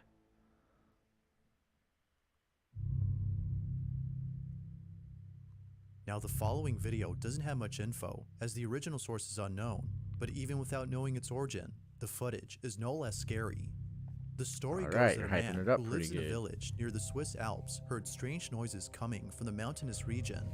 He decides to climb the mountain and find the source of these unusual sounds. When he gets to the top, he's immensely frightened by what he sees. This is the video he took. Ne znam da li je moguće. Ne znam da li ste vidli. Ili mislim možda što sam sam ovde. Kao da mi se učinilo. I don't like it when he hypes up the video so much. It's amazing. It's astounding. It's whatever. It's like, no, just let us see it first. Because I don't want to be disappointed.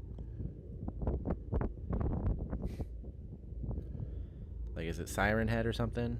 If not, Ništa ne vidim I dalje.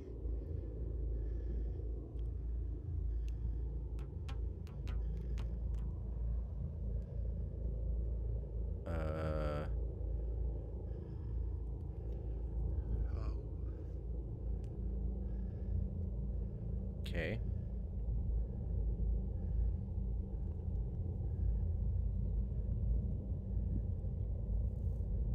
Are they gonna do something?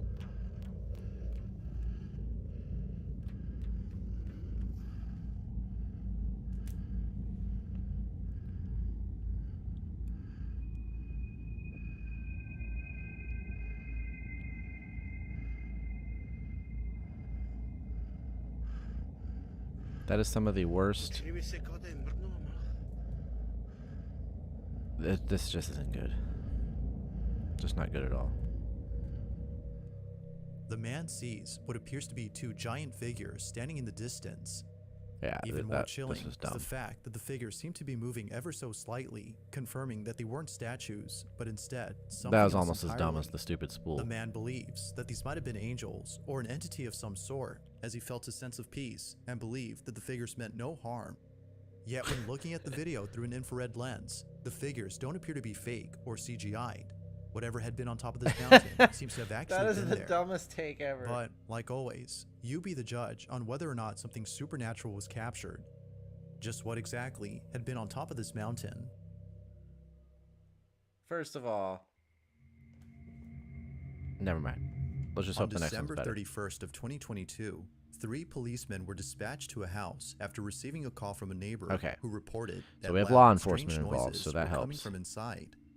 The neighbor stated that they heard deep, guttural noises and Because piercing they can't screeches necessarily that go were just unlike screw anything they'd ever around heard. for this kind of When the stuff. police So arrived, they were deeply disturbed by what they found. Now, the video itself was taken by a paramedic who was immediately called to the scene. As it turns out, the police requested immediate medical care as they were unprepared to deal with the situation at hand. okay. They had no idea that the house they were in once belonged to a family of cannibals who enjoyed butchering human flesh and making exotic dishes that I consisted knew of it. human remains. I knew the burger meat This was a thing. cannibalistic family has since passed away, but their house still remains in its shabby condition like that in a photo. small town located in Greater Poland. That's a creepy photo. I like that. On the night of New Year's Eve in 2022, a 20-year-old woman named Kamilka had been inside the house with a couple of friends. They were all playing with the Ouija board with the course intent they of were, conjuring the 'cause they're spirits of the stupid. cannibalistic family and the victims they consumed. This was a bad idea, as all of a sudden, Kamilka began acting erratically and extremely feral. before Consequences barely have putting actions, herself inside pimp. a room. Consequences Something have had gone actions, terribly pimp. wrong. According to her friends, Kamilka had seemingly become possessed. When the police came, they were left highly unnerved by what they saw. This is what was caught.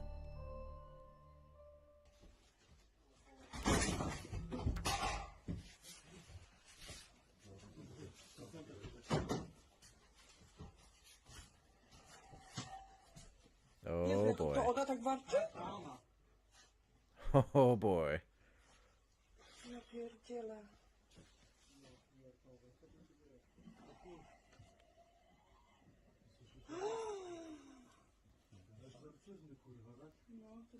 Yeah, she's on something. Uważaj. Bro.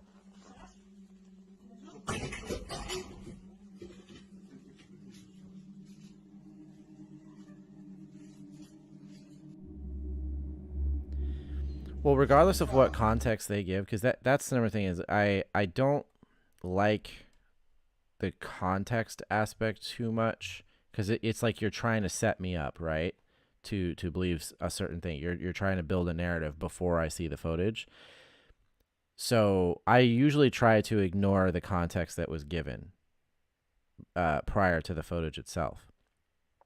And so to me, what I'm seeing here is like a police action, because like they can't screw around and do pranks, right? Like that's just not normal.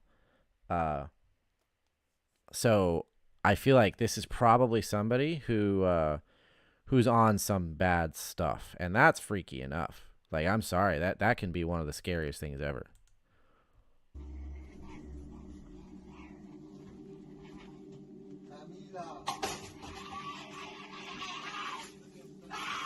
Oh God. Well, what? Ona jest nad nami u góry. Od Did you góry see that? I'd missed it. Ona jest nad nami u góry. Od góry coś widzi. Right here. I don't know what that is. Oof. Ona jest nad nami u góry. Od góry coś widzi. So she's above them. Nie? Drut ma jakiś. Yeah, okay.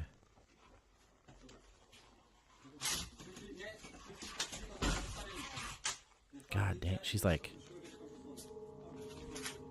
Terrified by Kamilka's strange behavior, the police are unable to go inside and save her. So, as a final attempt to get her out, they head outside and place a ladder against the side of the room where she hides. This, however, did not go as expected.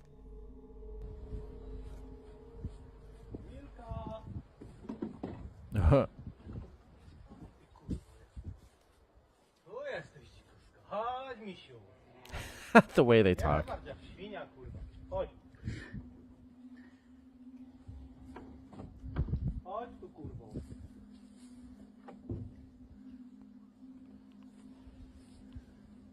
Yeah, she's on some pretty bad stuff.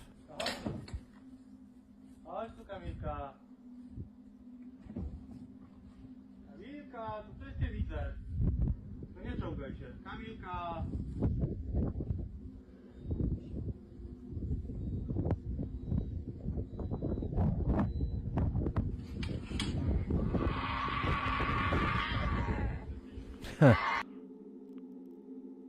Dziecko cię woła.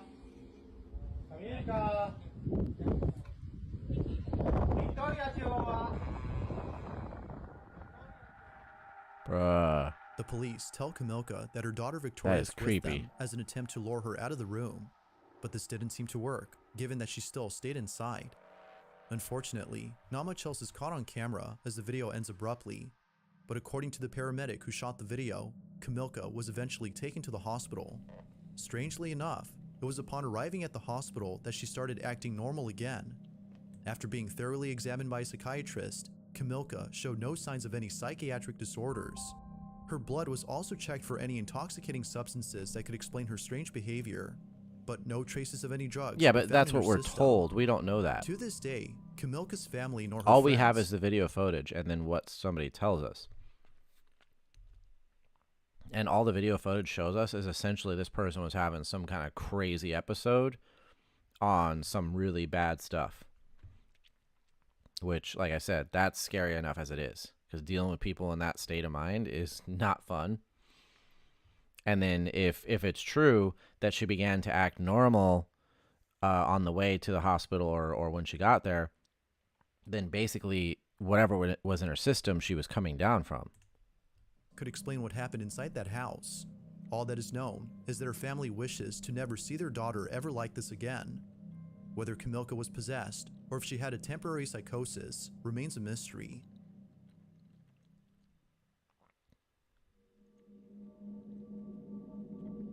In a previous video, I talked about a family in India who's been so they try to documenting unusual... just commenting on that last one,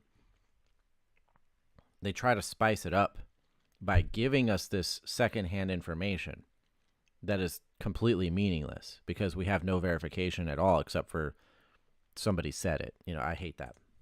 Events inside their home. The family has seen more than just a couple of things move on their own, but also other small incidents that seem to hint at something way bigger and perhaps dangerous. From their house being suddenly infested with hundreds of maggots which appeared out of nowhere as they played holy music throughout the house, to occasionally hearing the pitter-patter of invisible footsteps late at night, the family can't help but think. And see, I'm working my way back from latest to back, so they believe to earliest. that ever since letting go of the maid who took So we care haven't of them, seen any of this. strange things have been happening. The maid, according to them, is responsible for the strange activity. Although having seen some crazy things, it's the most recent occurrence that's by far the strangest. It's late at night when the family is woken up by mysterious noises. This Hey, look, is it's a what giant was caught. PS5. Right there. This thing takes a long time to pause. By mysterious noises. Right there. Actually, I wouldn't say giant. That's actually pretty much scale size. This is what was caught.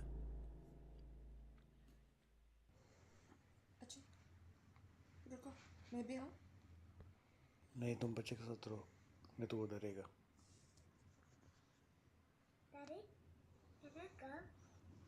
No mama, you take care of mommy. Daddy will come soon.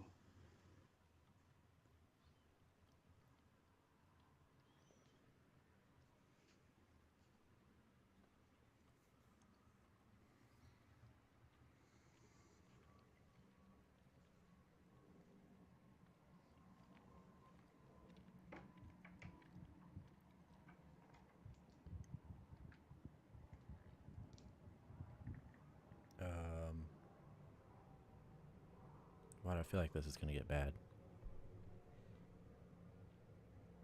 Feels very paranormal activity.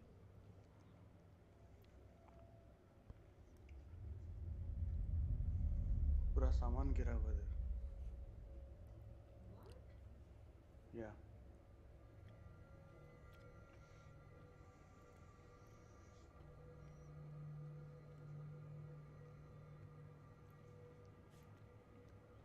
Nice little place.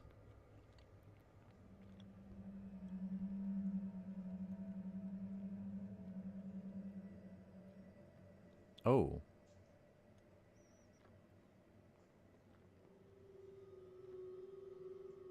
इधर भी पूरा cover गिरा हुआ है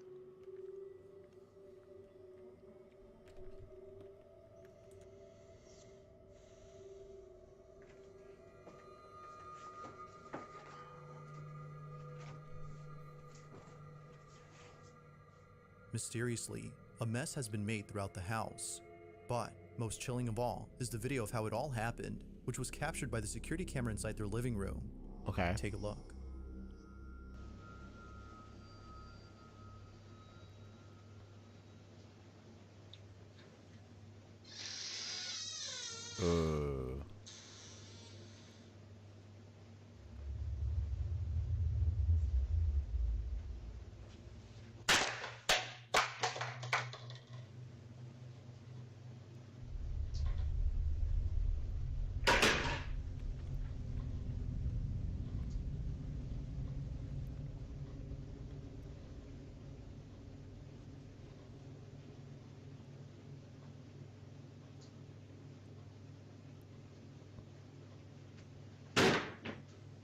Huh. Naturally, the family was left unnerved, but they were left even more so by an incident that took place only a few days later. Okay, It's past so midnight when this is captured. it gets better every time. Okay. Because that's the thing is I'm watching that and I'm like, that's okay. Nothing too exciting. And now I'm like, okay, well, what about the next one? Oh, well, that's not better. Better is less debunkable. If it's debunkable, that's not very good.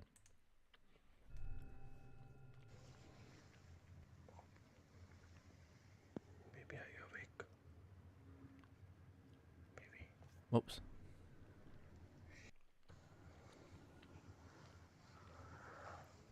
Because basically what I'm looking for here is when you see these first parts. When you see these first parts like that, like, okay, that wasn't terrible. That was a good attempt. Now there's a follow-up part, like we watched the one before where I'm like, the second part made the first part more believable because it was so good. It kind of carries it. So that's like what I'm hoping for here.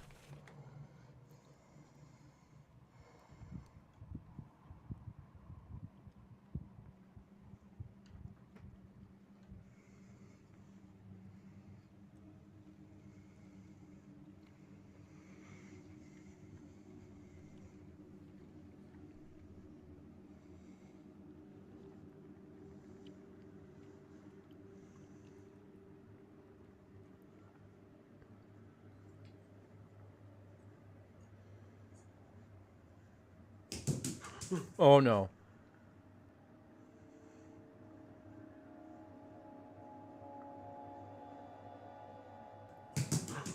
That is not okay.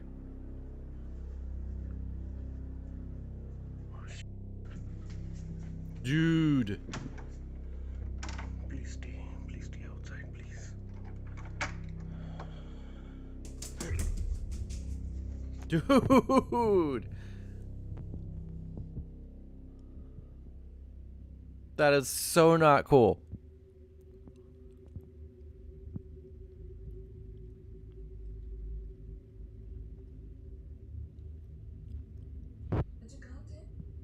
Just scared me. Similar to a previous incident experienced by the family, Okay, good. the sound of That small escalated footsteps are heard appropriately. running about That made without the a first part trace. better. Now, given that the That's what I'm family saying has right there. experienced this before, the family's not as scared or phased as when they first encountered this. It would be the following incident, however, that changes that. Even Only better. a few nights later, this was captured. But see that second part there, the footsteps things always get me, and they execute it very well, especially with a little bit of security footage. And that basically helps legitimize the first part. So, good job.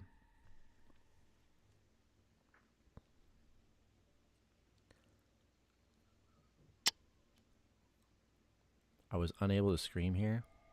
Oh, geez.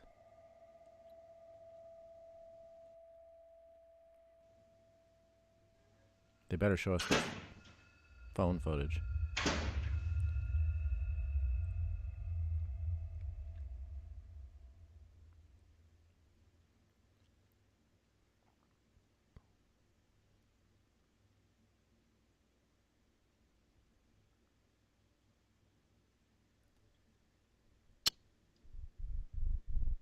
Um, God. What's gonna happen? What's gonna happen? What's gonna happen?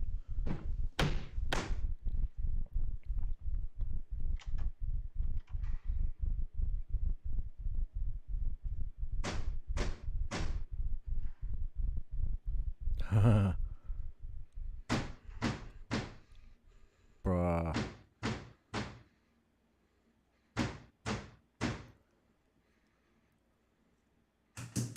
No, no, no, no, no, no.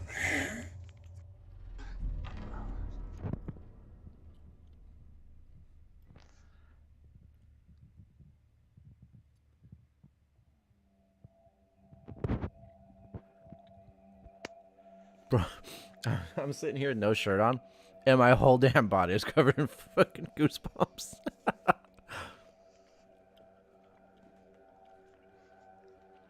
I hate the footsteps by an thing. unseen force.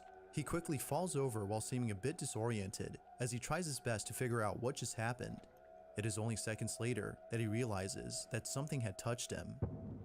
While the family continues to document these chilling occurrences, viewers continue to suggest that they move out of the house as soon as possible. The family does plan on doing that, but it won't be anytime soon, as they I want to see more of their stuff. I'm assuming that's in other earlier videos. Unfortunately, for now, the family has to endure whatever strange occurrence is thrown at them. Just like well, I mean, if before, it's running in the there same have yet to be pattern more across the updates same on the floor, situation then. of this family. If you caught something creepy on camera, or if there's any ghost videos you'd like me to check out and include in the next compilation, you can send them over to scaryvideos444@gmail.com. That being said, let's get back to the video. I'm the damn atheist here who don't believe in this stuff. And I'm defending the stuff in the video. Marcos Garcia is the owner of a small car shop that is currently operated by just one mechanic. This mechanic is the only employee at this workshop. I find myself doing that all the time with these, though, because to me it's almost like when I'm talking about them, the way they interact with like demons and stuff, right? Or what, like I'm sitting there going, do you not understand that that's a demon? Do you not understand that the way you're interacting with it and what you're doing is making it worse? And then I realize I'm like, yeah, but I don't believe any of this crap. But to me, it's kind of like the lore of it, like the science of it, you know? It's like knowing that Star Wars isn't real, but understanding how it works and how you're supposed to deal with it, right? It's like being in universe. He received a car from a customer who needed repairs on the vehicle. Ever since receiving this car, though, strange things have been happening around the place. Both the business owner and the mechanic believe that there's something quite mysterious about this car. They don't know what it is, but they have a slight suspicion that it might be the reason as to why unexplainable things have been happening recently. This vehicle, according to them, scares them. Although feeling creeped out by the car's presence, they don't think much of it and carry on with their daily assignments. But then one day, a very peculiar incident is caught on camera. Oh, not another one where you're talking Marcos, to somebody who's the not business there. owner, I is swear to watching God. over the shop through a security camera when he notices the mechanic acting very strange. The old man was moving in such a way that it made him feel very unsettled. But when the mechanic was asked as to what he was doing, he replied that he was talking to the client who had dropped off the creepy car. Marcos, though, found this very unusual. The video Marcos had seen tells a different story. Okay. This is what he saw. There's just too many of those. Oye, este weón se volvió loco. Estoy revisando por la cámara del taller de mi teléfono, estoy en mi casa. Y este maestro está hablando solo. Okay. No cacho qué onda. De verdad que no cacho qué onda.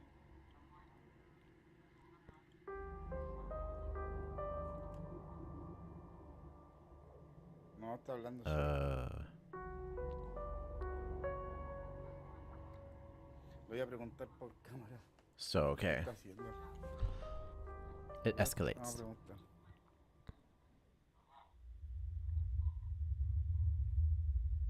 ¿Sabes que consígueme el teléfono? That's the sound you know when stuff's about to happen. Paranormal Activity started that crap.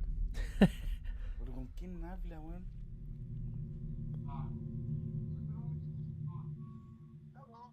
¿Aló?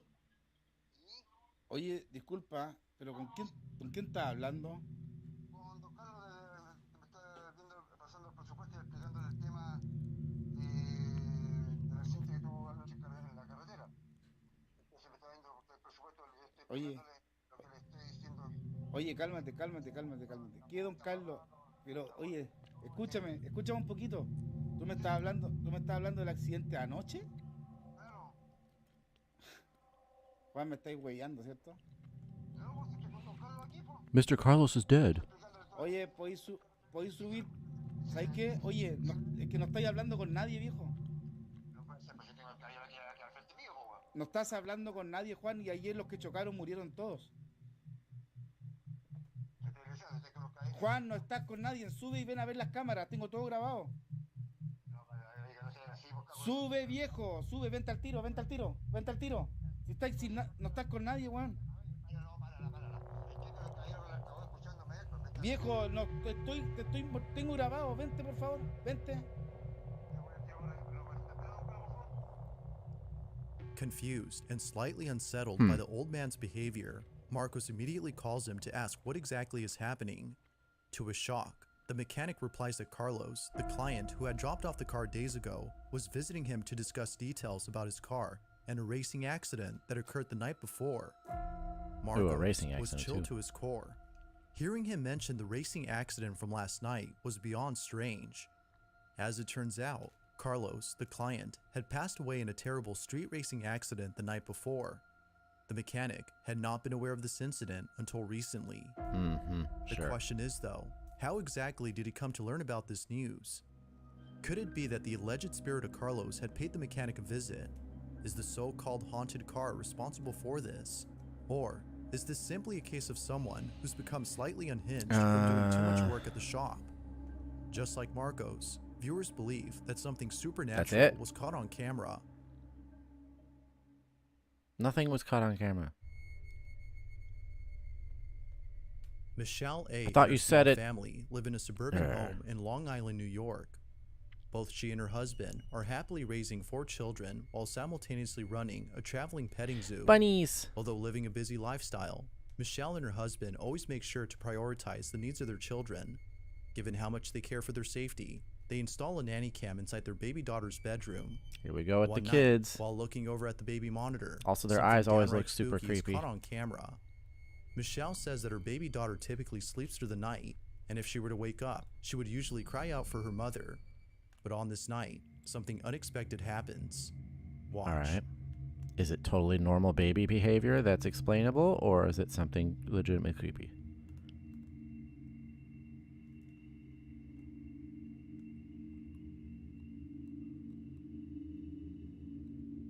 Okay.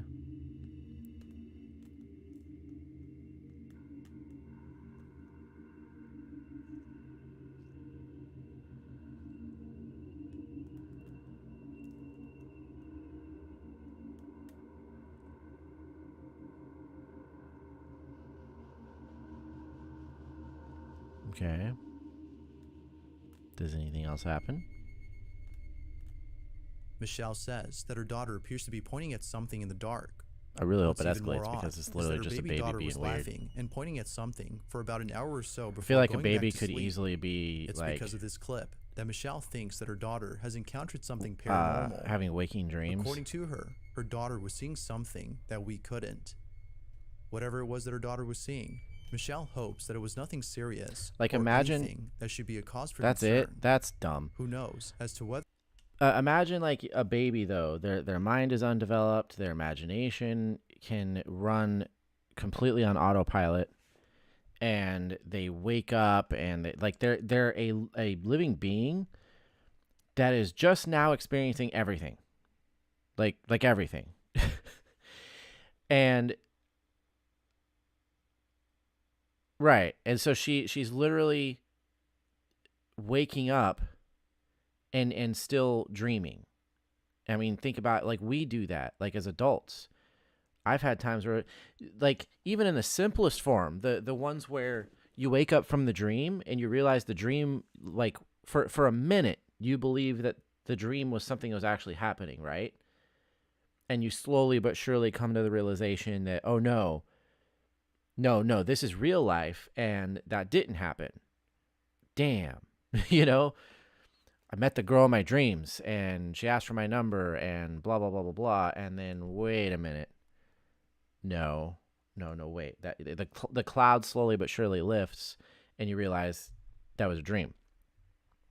I mean, that's just a mild form of it. Some people have actual waking dreams where they're awake and they're still dreaming. And then, like, imagine a baby who has no sense of, like, really has no sense of what is reality and what is not. And, like, they don't have that capability to clear that cloud, you know? And so I could easily see a baby waking up, but not truly being awake and just sitting here just dreaming, you know? Or their imagination running wild in the dark. Like, there's that too. So whether or not her daughter had actually seen something that night. But like always, let me know what you think. Like, their brains work a lot differently than ours do at that stage. Like, there's so much undevelopment that has occurred or hasn't. Yeah, you know what I mean. All right, let's do.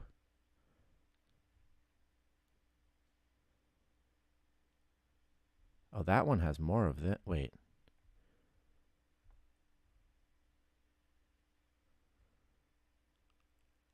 That's the one we just watched, I think. I'm going to start this one and see. A German couple is woken up late at night. Okay, yeah, this is a different one. I saw you just sent me a text. Scary ghost video. Oh, okay, I see. I might watch that later on my own. On my own time, not on stream time. After hearing strange noises coming from the attic, they grab their I camera really, and begin because to record. optimally, if I'm going to continue to watch Bizarre Bub's videos, because I like this channel and his, like, it's not perfect, but his presentation and the compilations are pretty good. I probably should have started at his earliest videos and kept working forward so that as he added new content, I would never catch the end of it. I would just continuously go. But I started at the latest videos and I'm working my way back because it's easier.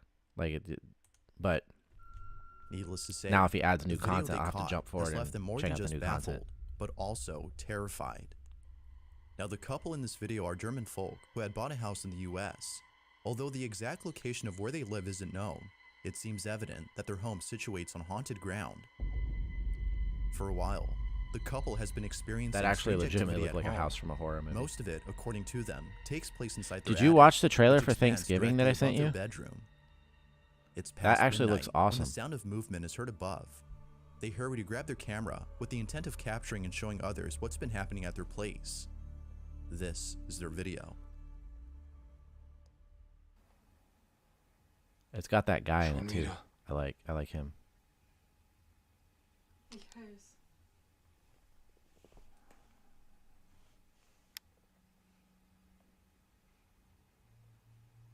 Ich guck mal hoch.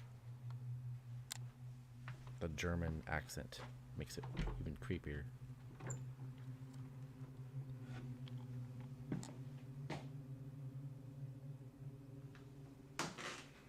Of course, I still need to catch up on the whole Conjuring series so that I can watch the Nun movies.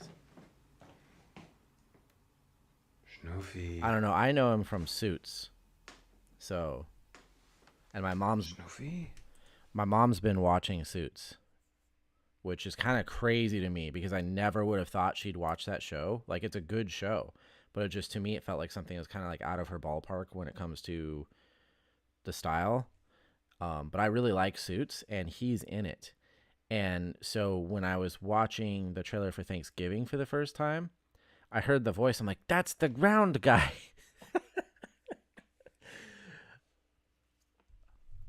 So,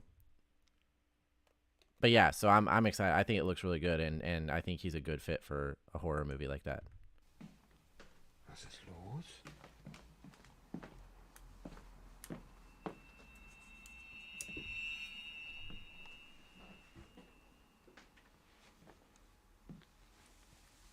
Schnuffi? Schnuffi? Aww. Poor puppy. Komm schon. I hate when stuff bothers the puppies.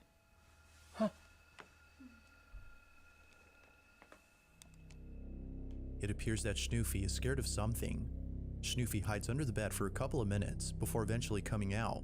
Ooh. Though, it isn't long after that she decides to go back underneath. What happens next is just downright creepy. Watch.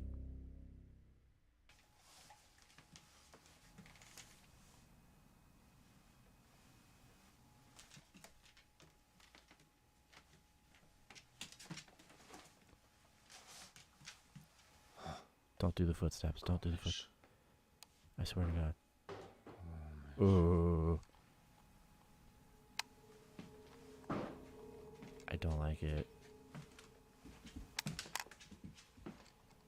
Why would you buy such a creepy old house?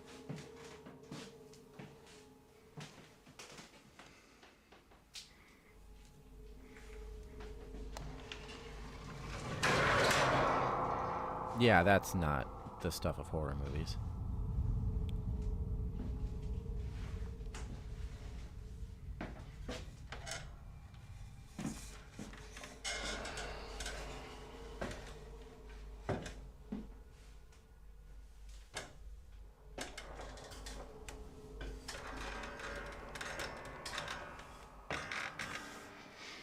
Light, please. Come on.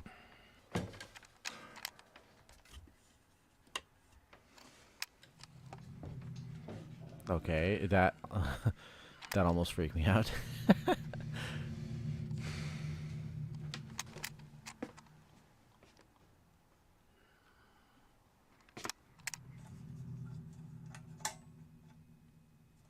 course, the light doesn't work.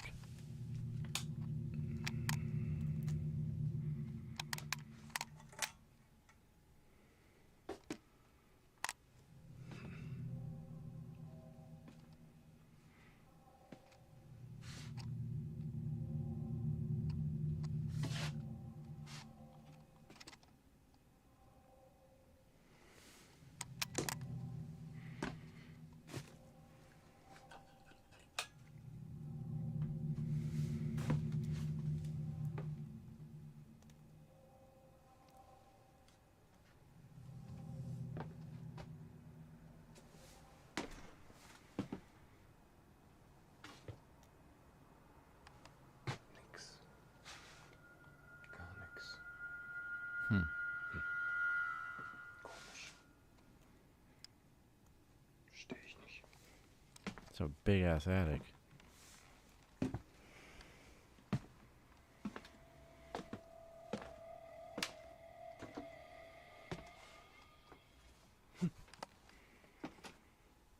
Echt komisch.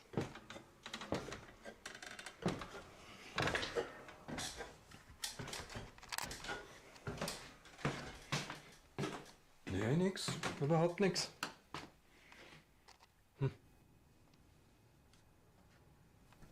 Oh well.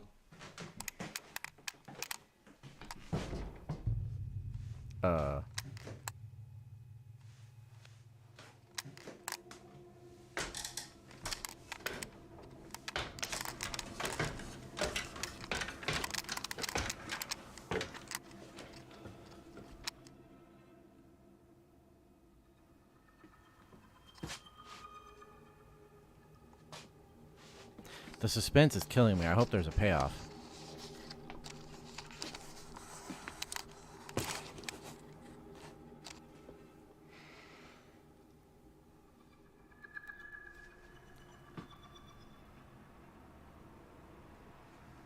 Looks like an older digital camera too.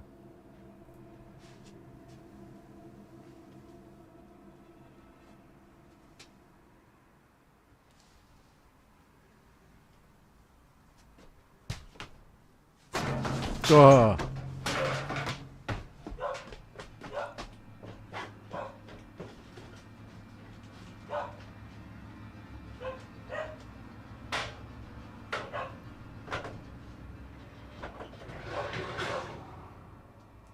He's like, I ain't fucking with that. Damn.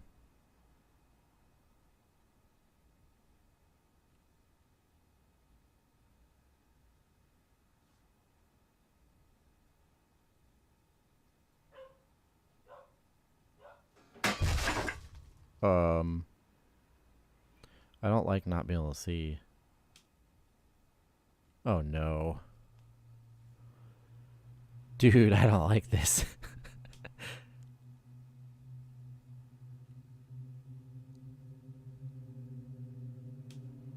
Oh my god. No. According to the couple, they were too scared to go back for the camera. It was only after a day or so that the husband had gone back up and grabbed the camcorder as quickly as he could. The camera was low on battery when he retrieved it. But after being given a full charge, they looked over at the camera's roll and saw the video that was taken that night. To their shock, the camera caught footage of what they believe is a poltergeist. From a high metal vase initially seen perfectly balanced on top of a box, being jolted upwards at a slight angle, to another object being chucked across the same space, the couple is absolutely certain that their house is haunted. While the dog's behavior might be a good indicator that something strange was truly happening, I'll let you be the judge as to whether or not that's so. Did the couple actually that was a good one. Had really good paranormal activity, good build up, or had something else occurred? Like whether or not it was a perfect in the end. Think. Like the way it was set up was dramatic. It was good. The following video was taken inside an elementary school that's been abandoned for decades. From vast, empty hallways to vacant classrooms, the school is entirely void of anyone else inside. Or so it seems. Although the person recording I just like these places because they're like they claim that there's now a modern different relics atmosphere inside. Same as I talked about malls before, but this place now gives a terrifying sensation. Chris Hill. Yeah, I'm actually gonna watch this video and then that's gonna be the end. Strange things, but it seems that the I want to go play some more may just Starfield. be the strangest of them all. It's late at night when Chris enters a rundown elementary school all on his own. As he walks carefully through the barren hallways of the place, he immediately starts to feel uneasy. This is weird, man.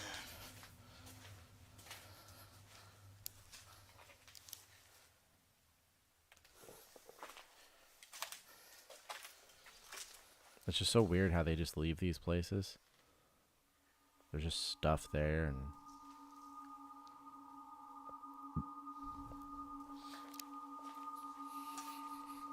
Paul Revere.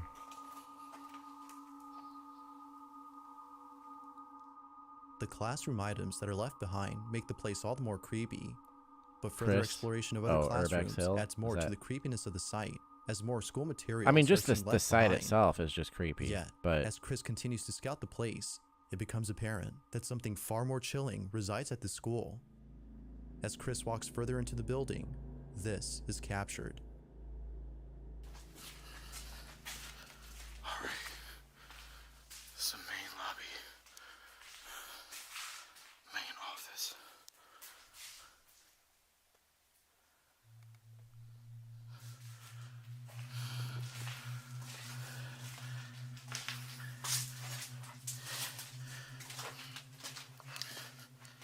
like the idea that these kinds of abandoned human places, that alone is creepy. Ha!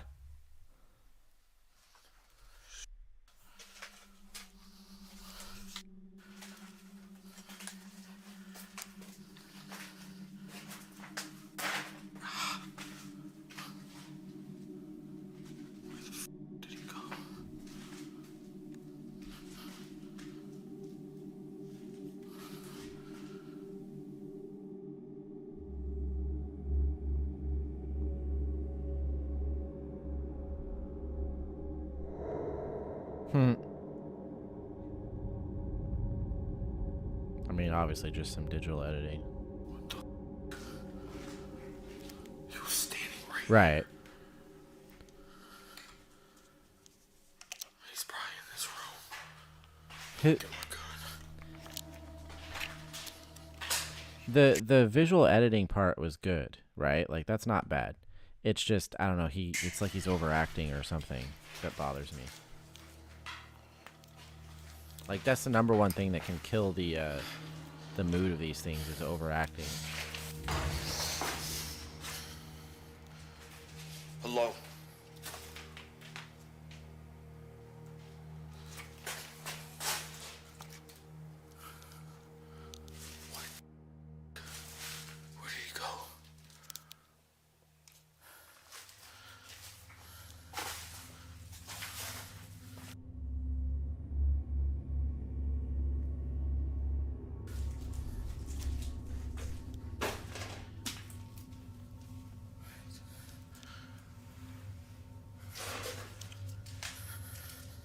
This is a creepy place, though. Like, look at this. Like, why did they just abandon it in this condition? That's so weird.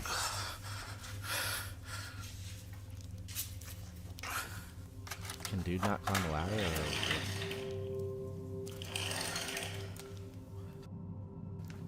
Mr. Bombastic.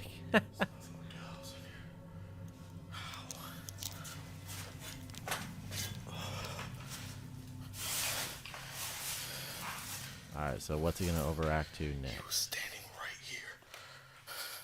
Well, no. Actually, he was... It's getting really cold. What is going on? Actually, according to the video, he was staying here and walked over to here. But...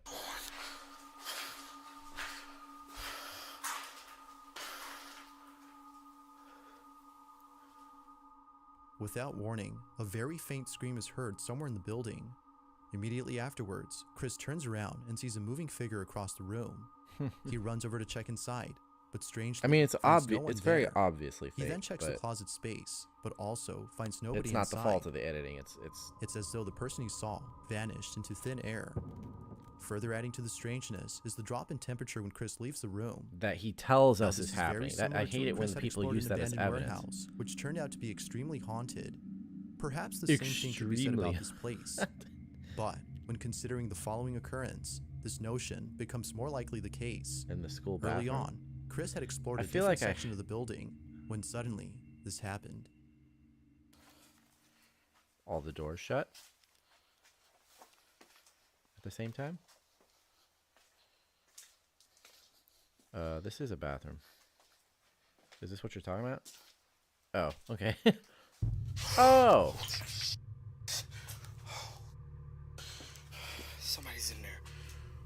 Yeah, I'm sorry. If somebody was actually in there, do you think I'm just stepping outside of the door? Oh my god, I don't think you can get out here. I'm just gonna casually walk away.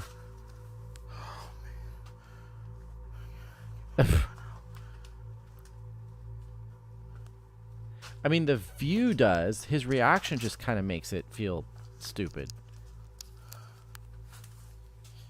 That's what I'm saying, is it's not the effects that are bad or the like how they're set up. It's Hello. Hello. It's his reaction.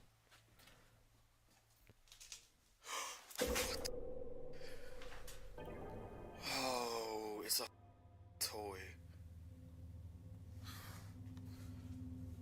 Oh my god, that scared the with me.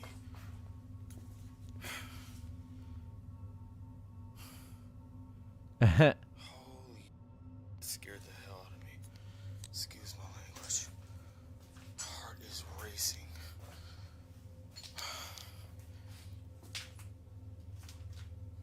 Thought it was a person standing there. It's a toy.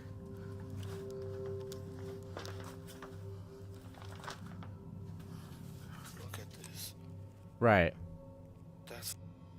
Why That's would creepy as somebody hell. do that in here?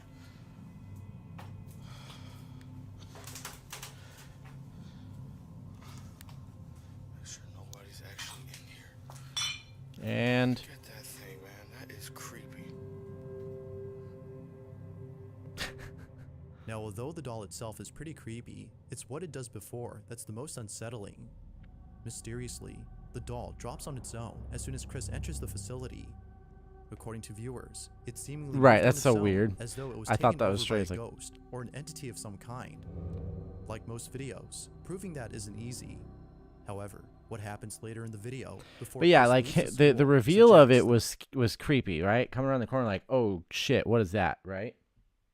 That was good. It's him basically like stepping back outside the door and standing like somebody's in there. Well, bruh, I'm sorry if I actually believed somebody was standing there or somebody was in there, I would have been flying out that building because I'm not trying to be in there with someone that you know reveals themselves in that fashion. that the place may So actually the be reaction haunted. killed it for me. Chris is looking for an exit when this is captured. Oh, here it is. This place is crazy.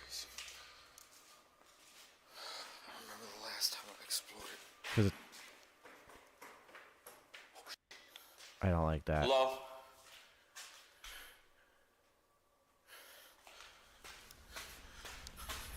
Right, that's what I'm saying. Like, yeah, he would run, but he knew he didn't have to. His reaction was knowing he was safe, basically.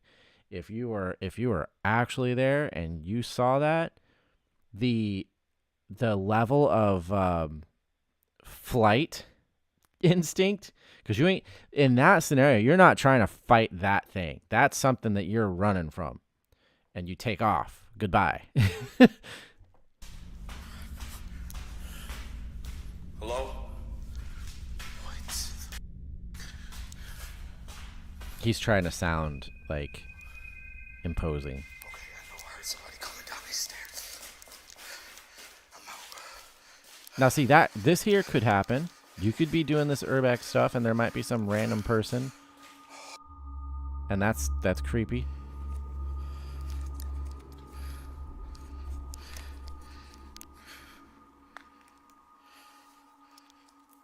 There is definitely something weird going on in this school. It is a very The creepy sound like of setting in footsteps general. going down the staircase is heard above. Yet, when Chris heads over to see if anyone's there, the source is nowhere to be found. Given what happened earlier, this mysterious source makes this place all the more eerie. Without a second of hesitation, Chris hightails out of the school through an exit as it appeared that the alleged paranormal activity was beginning to intensify.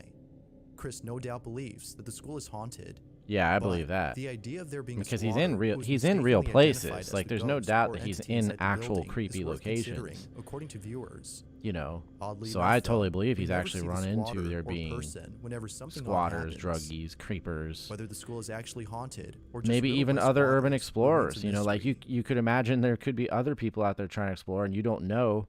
Therefore, you all just freak each other out. Now, this next video comes from a small channel whose only video is the one you're seeing. It was posted on August 20th of 2011, but the video itself is much older, as it was shot on July 30th of 1994. In the footage, Some it legit appears that a found group of footage friends are stuff, exploring maybe. an abandoned house that is believed to be haunted. They seem to be doing their own I like that paranormal kind of thing. investigation. Their intention is to communicate with the spirit that lives there, as according to them, That might this be alleged something I look spirit for. has been I'm gonna have to visiting do a one of their little friends in their researching dreams. after the stream. It's happened more See than if a few there's like times, which has convinced the friend who's been having these dreams that the spirit is old trying to found reach footage, them. like real found footage And stuff so, uploaded. For this reason, the group decides know to why I visit haven't the thought of that. house where they think the spirit lives. The house is known for being haunted and Creepy is located 90s near and them, 80s VHS so they have stuff. some reason to think that it lives there. Yet, while being certain of the spirit's location, they had no clue as to what would happen while being at this place. If only they knew that coming here VHS was a style. big mistake. The video starts off with one of the friends knocking on the door. As expected, no one answers. A minute passes, and the group breaks into the house. This is what they captured. Dai, dai, entrate, dai. No, no. Su casino qua. You can tell it's legitimately real because of the old school flashlight ring. Di miagolia, di roba. È stato così. Non è così. Non c'è nulla. Cammina. La porta. Dovete essere no, la porta lasciata. Tranquilla. Lascia la porta aperta, dico io. Giulia, hai paura? Giù. Abbiamo detto che proviamo. Dai, adesso. Basta, no. Fermi. No, raga. Fermi. Gira zitto. Farlo io. Sentite. Qua. Alessa. Allora, raga. Calmo te. Abbiamo detto calmo. Tony, calmo e sangue freddo. Zitti. Proviamo a comunicare.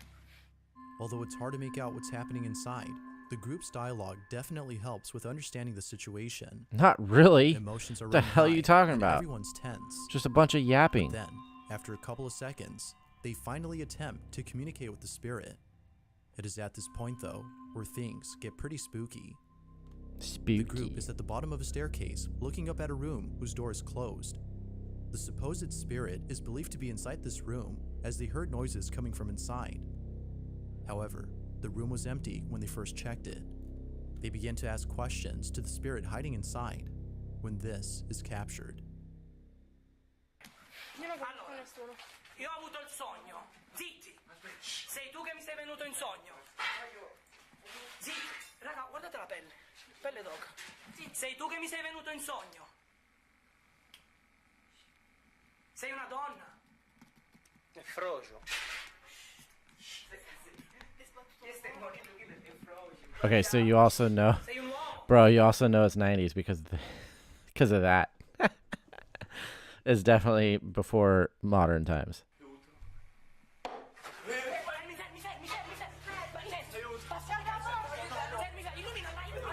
I cannot stand when people won't shut the hell up.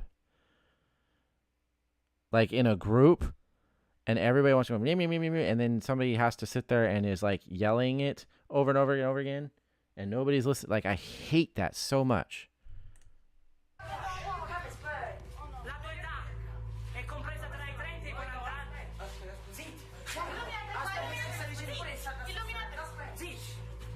La tua età è compresa tra i 30 e i 40 anni.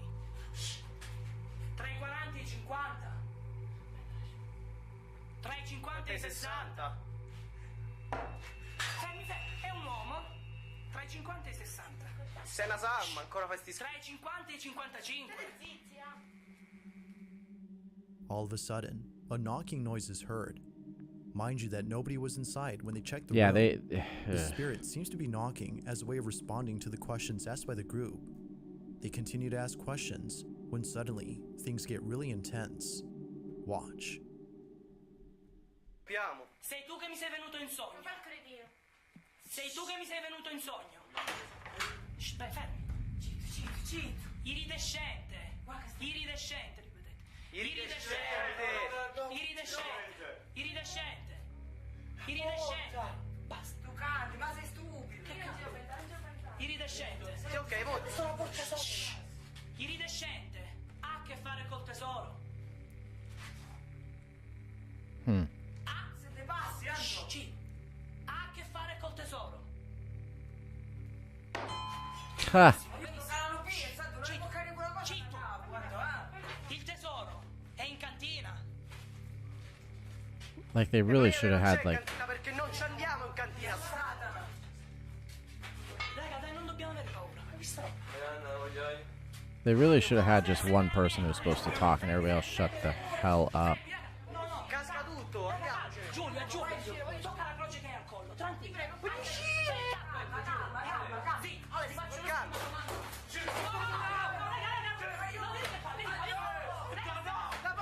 Well, I mean, it's a 90s VHS recording with an old flashlight. Oh, look at the door. Out of nowhere, an object falls from inside the room.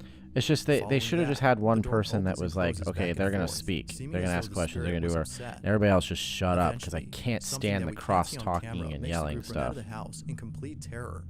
The video then ends with all the friends running out of the place. Not much info is given on the vid, so it's hard to say if it's real or not.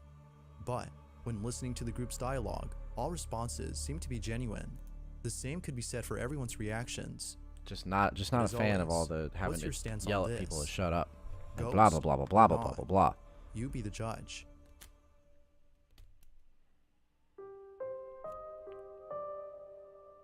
In the following video, a terminally ill grandmother is seen on camera behaving a bit strange. The grandmother in this video goes by the name of Tante, and according to her, a little That's girl dressed in considered pink polite is in standing by her Italian. bedside. It's worth noting that Tante has never said anything like this before, which makes this video all the more strange. Take a look. That's funny. What is amazing, Mom? Can you see this little pink girl here? Blah blah blah prego, vente, blah blah blah. No, I can't see the pink girl. Is she Chinese or Oriental? Pardon me? Chinese or Chinese? Huh. This is creepy for whether you think it's spirits or whatever. Like, I find this fascinating and kind of creepy just if you consider it her mind is breaking down. She's about to die. And so kind of like the baby that doesn't know how to process stimuli and therefore has the waking dream. this to me is like the opposite. You know, we go from baby to baby but dying, you know. Her brain is breaking down. She's about to die. And so she's going to see things and believe things are there that just aren't real. That's how I see it, right? Whether you believe it's spirits and all that kind of stuff, even if you just think about it like that, that whole process in itself is kind of creepy. Harder. They're having a party. Because she fully believes what Is she's it a seeing birthday party with kids? is real. Who's having the She's birthday not making party? things up. Yeah, I don't know.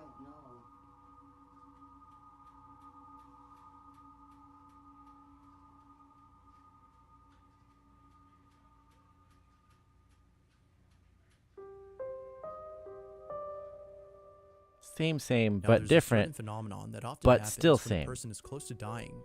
Many of those who've had a near-death experience reported seeing deceased relatives or people that others can't see.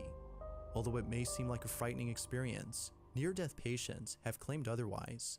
According to them, the experience wasn't frightening, but rather comforting.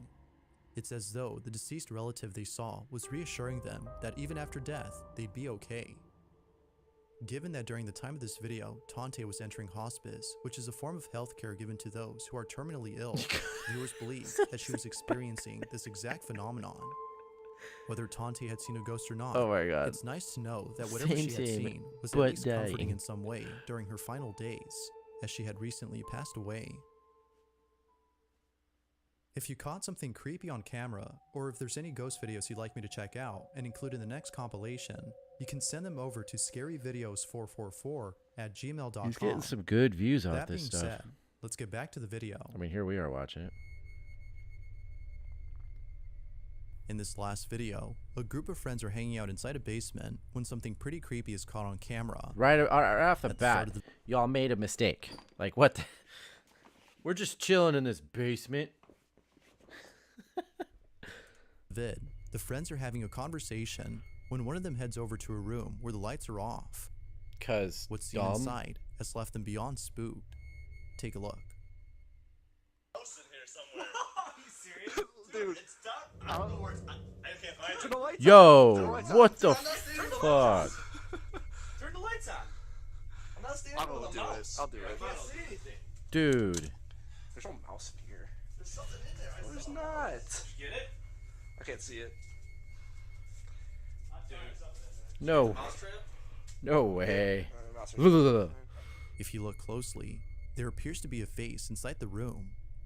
Weirdly enough though, it's no longer there when the lights are turned on. The friends claim they had caught a strange figure inside. That was a good one. But to this day, nothing else is known about this video. Real or not, the appearance of this thing That was is a just good pretty one. That got me. unsettling. As always, I wasn't feel free to expecting let me know that, what you think. basically. I didn't realize that he had... So when I first saw it... Pause, god damn it.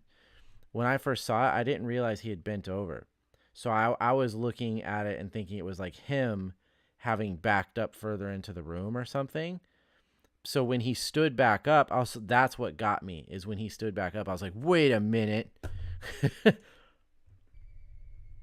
Thanks for watching, and I hope you enjoyed. Until next time. Yeah, that was a good, like, jump scare-ish one at the end. Basically. Everything's getting laggy. Yeah, I think that was a pretty good little stream there. We got almost 3 hours, actually. There was more viewers earlier. There was one point where I think it said 6 for a little bit, and then they dropped. So, I mean, right now it says 1, and I know there's 2 of you guys here, plus me. So they can't be correct. Like, I feel like it doesn't sort out its actual viewership until the end. Gives you the shiveries. Thanks for mozzarella. I have a ghost in my house. Fucking fresh mozzarella keeps vanishing. Thanks for mozzarella. That's funny.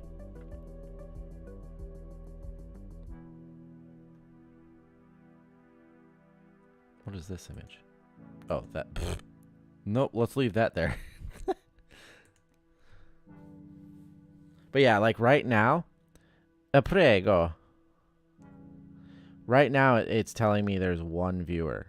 And there's at least always one because I'm viewing.